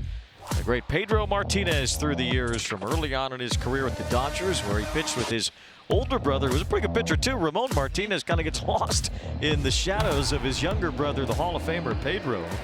They were together for a brief time with the Dodgers. Pedro went to Montreal, became excellent, and established himself as a first ballot Hall of Famer with the Red Sox. There's a drag bunt, and there was nobody there to cover first. For whatever reason, Nathaniel Lowe went toward the ball instead of the bag, and that allowed the bunt base hit to start this inning for Ryan McMahon. Excellent. Juan PRS right in no man's land, and Nathaniel Lowe realized that he couldn't get back to the bag.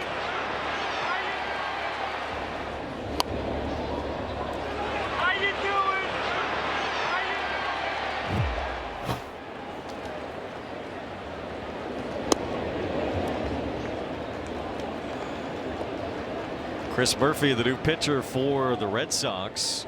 He's done a nice job when he's been at the major league level. He's been up and down. He was called back up when Brennan Bernardino was placed on the injured list. Grisham fouls one back. Problem for Murphy. He's going to have to face Judge here in a minute.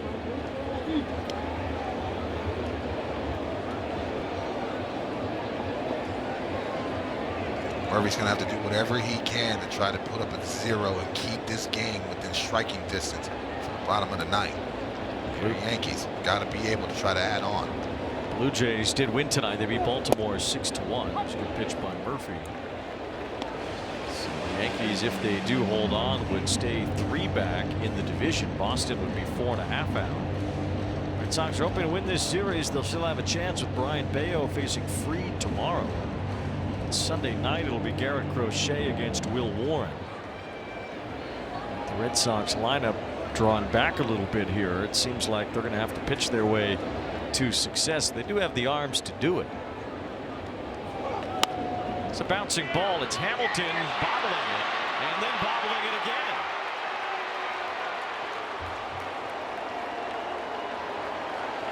It'll be the 3rd error tonight on the Red Sox. And the 2nd by Hamilton. Yeah, Hamilton, he thought about trying to turn the double play. Just moved too quickly and the ball ate him up not once but twice. Still not a chance for the out at first.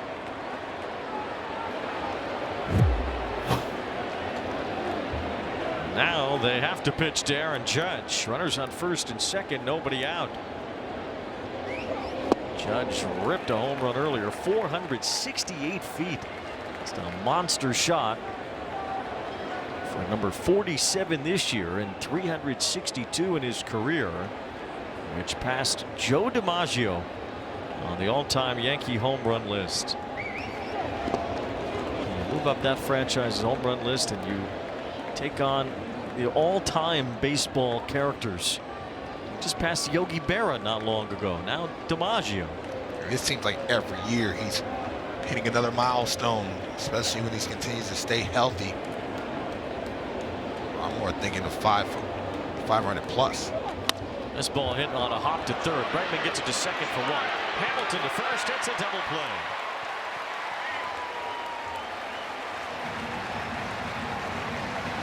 Excellent job by Murphy to get the ground ball. Huge breaking ball down. Judge hits the top half. Nice little one hopper to Bregman. Beautiful feed and nice turn.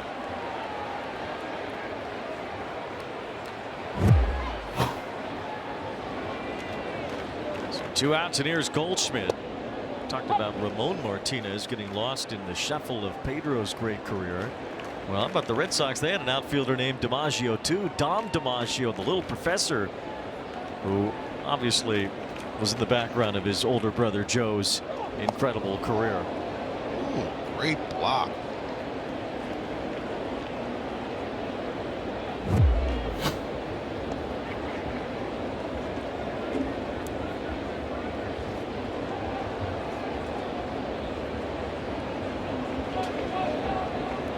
Big run on third. Got to knock that ball down.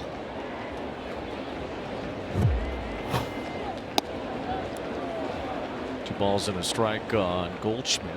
Dom DiMaggio made a lot of all-star games in his own right. He played center field next to Ted Williams in left. Right here at Fenway. That's the great thing about this ballpark, isn't it? They were all here. Here's a bouncer over the mound near second base as Hamilton plays this to first, and the Red Sox end up getting out of the inning. Now they'll have a chance in the bottom of the ninth. It'll be David Bednar for New York in a 3-run game.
Spike Lee joint highest to lowest. Denzel plays a powerful music mogul who is forced to fight for his family and legacy while jammed up in a life or death moral dilemma. Highest to lowest is now streaming on Apple TV+. The Yankees' last World Championship in 2009. Core 4 on display as the Yankees dynasty in the late 90s and early 2000s has given way to, well, tougher times. Although not really. The Yankees still make the playoffs just about every year. They still have a winning season every single year. It's just harder to win it all now. But they're all about titles up there. I mean, and so 15 seasons without a World Series title. That's the third longest World Series drought in organization history. Doesn't help that the Red Sox have won 4 of them now since 2004. Their most recent in 2018. It's a 4-1 Yankee lead over the Red Sox tonight here in Boston as David Bednar looks for the save for New York. Carlos Narvaez looks at strike one. If the Yankees win tonight, whenever they do get their next win, it'll be 82.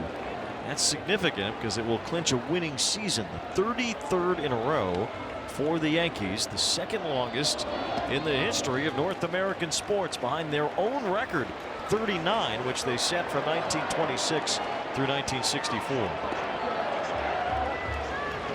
The expectation and the legacy, especially in that city. World Series loss last year for the Yankees, but you can count on them to finish above 500 every season. This will be 33 in a row. They'll break that tie with the Montreal Canadiens and try to catch their own ghosts to get to 39. See the Boston Bruins right there, so Beantown knows about success. Swing and a miss, strike 3. Bednar puts away Narvaez for the first down.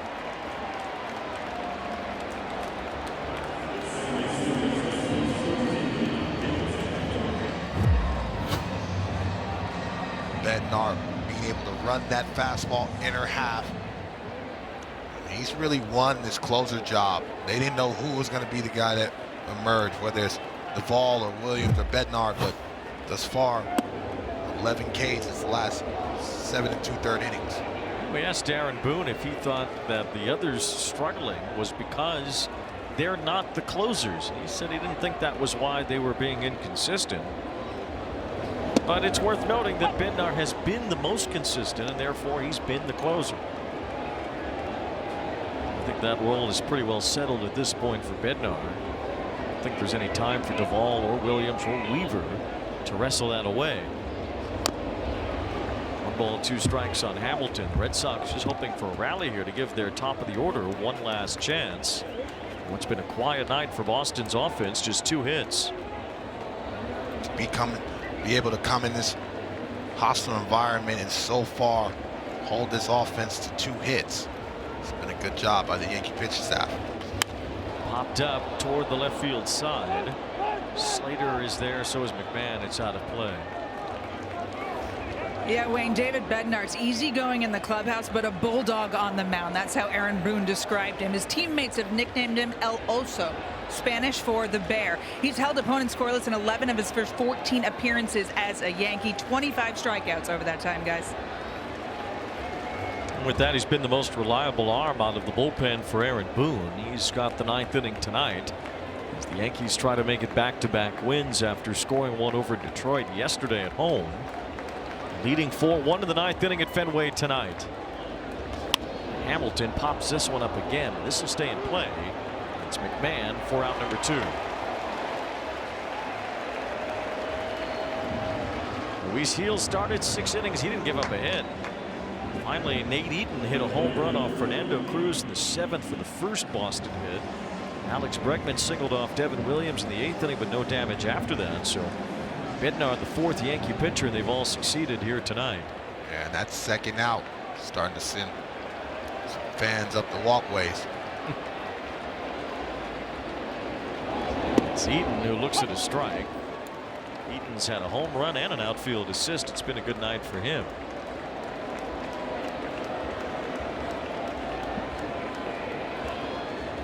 A 28-year-old getting a second chance in the big leagues. Some time with Kansas City in 2022 and 23, and I've been in the big leagues since then, just kind of toiling away at AAA. But the Red Sox needing some versatility and someone that's healthy. Eaton has found his way back up. A good night here for him. Otherwise quiet night for the Red Sox.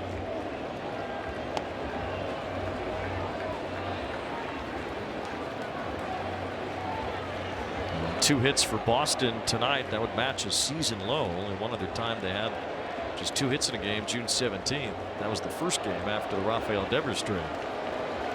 3 errors didn't help either.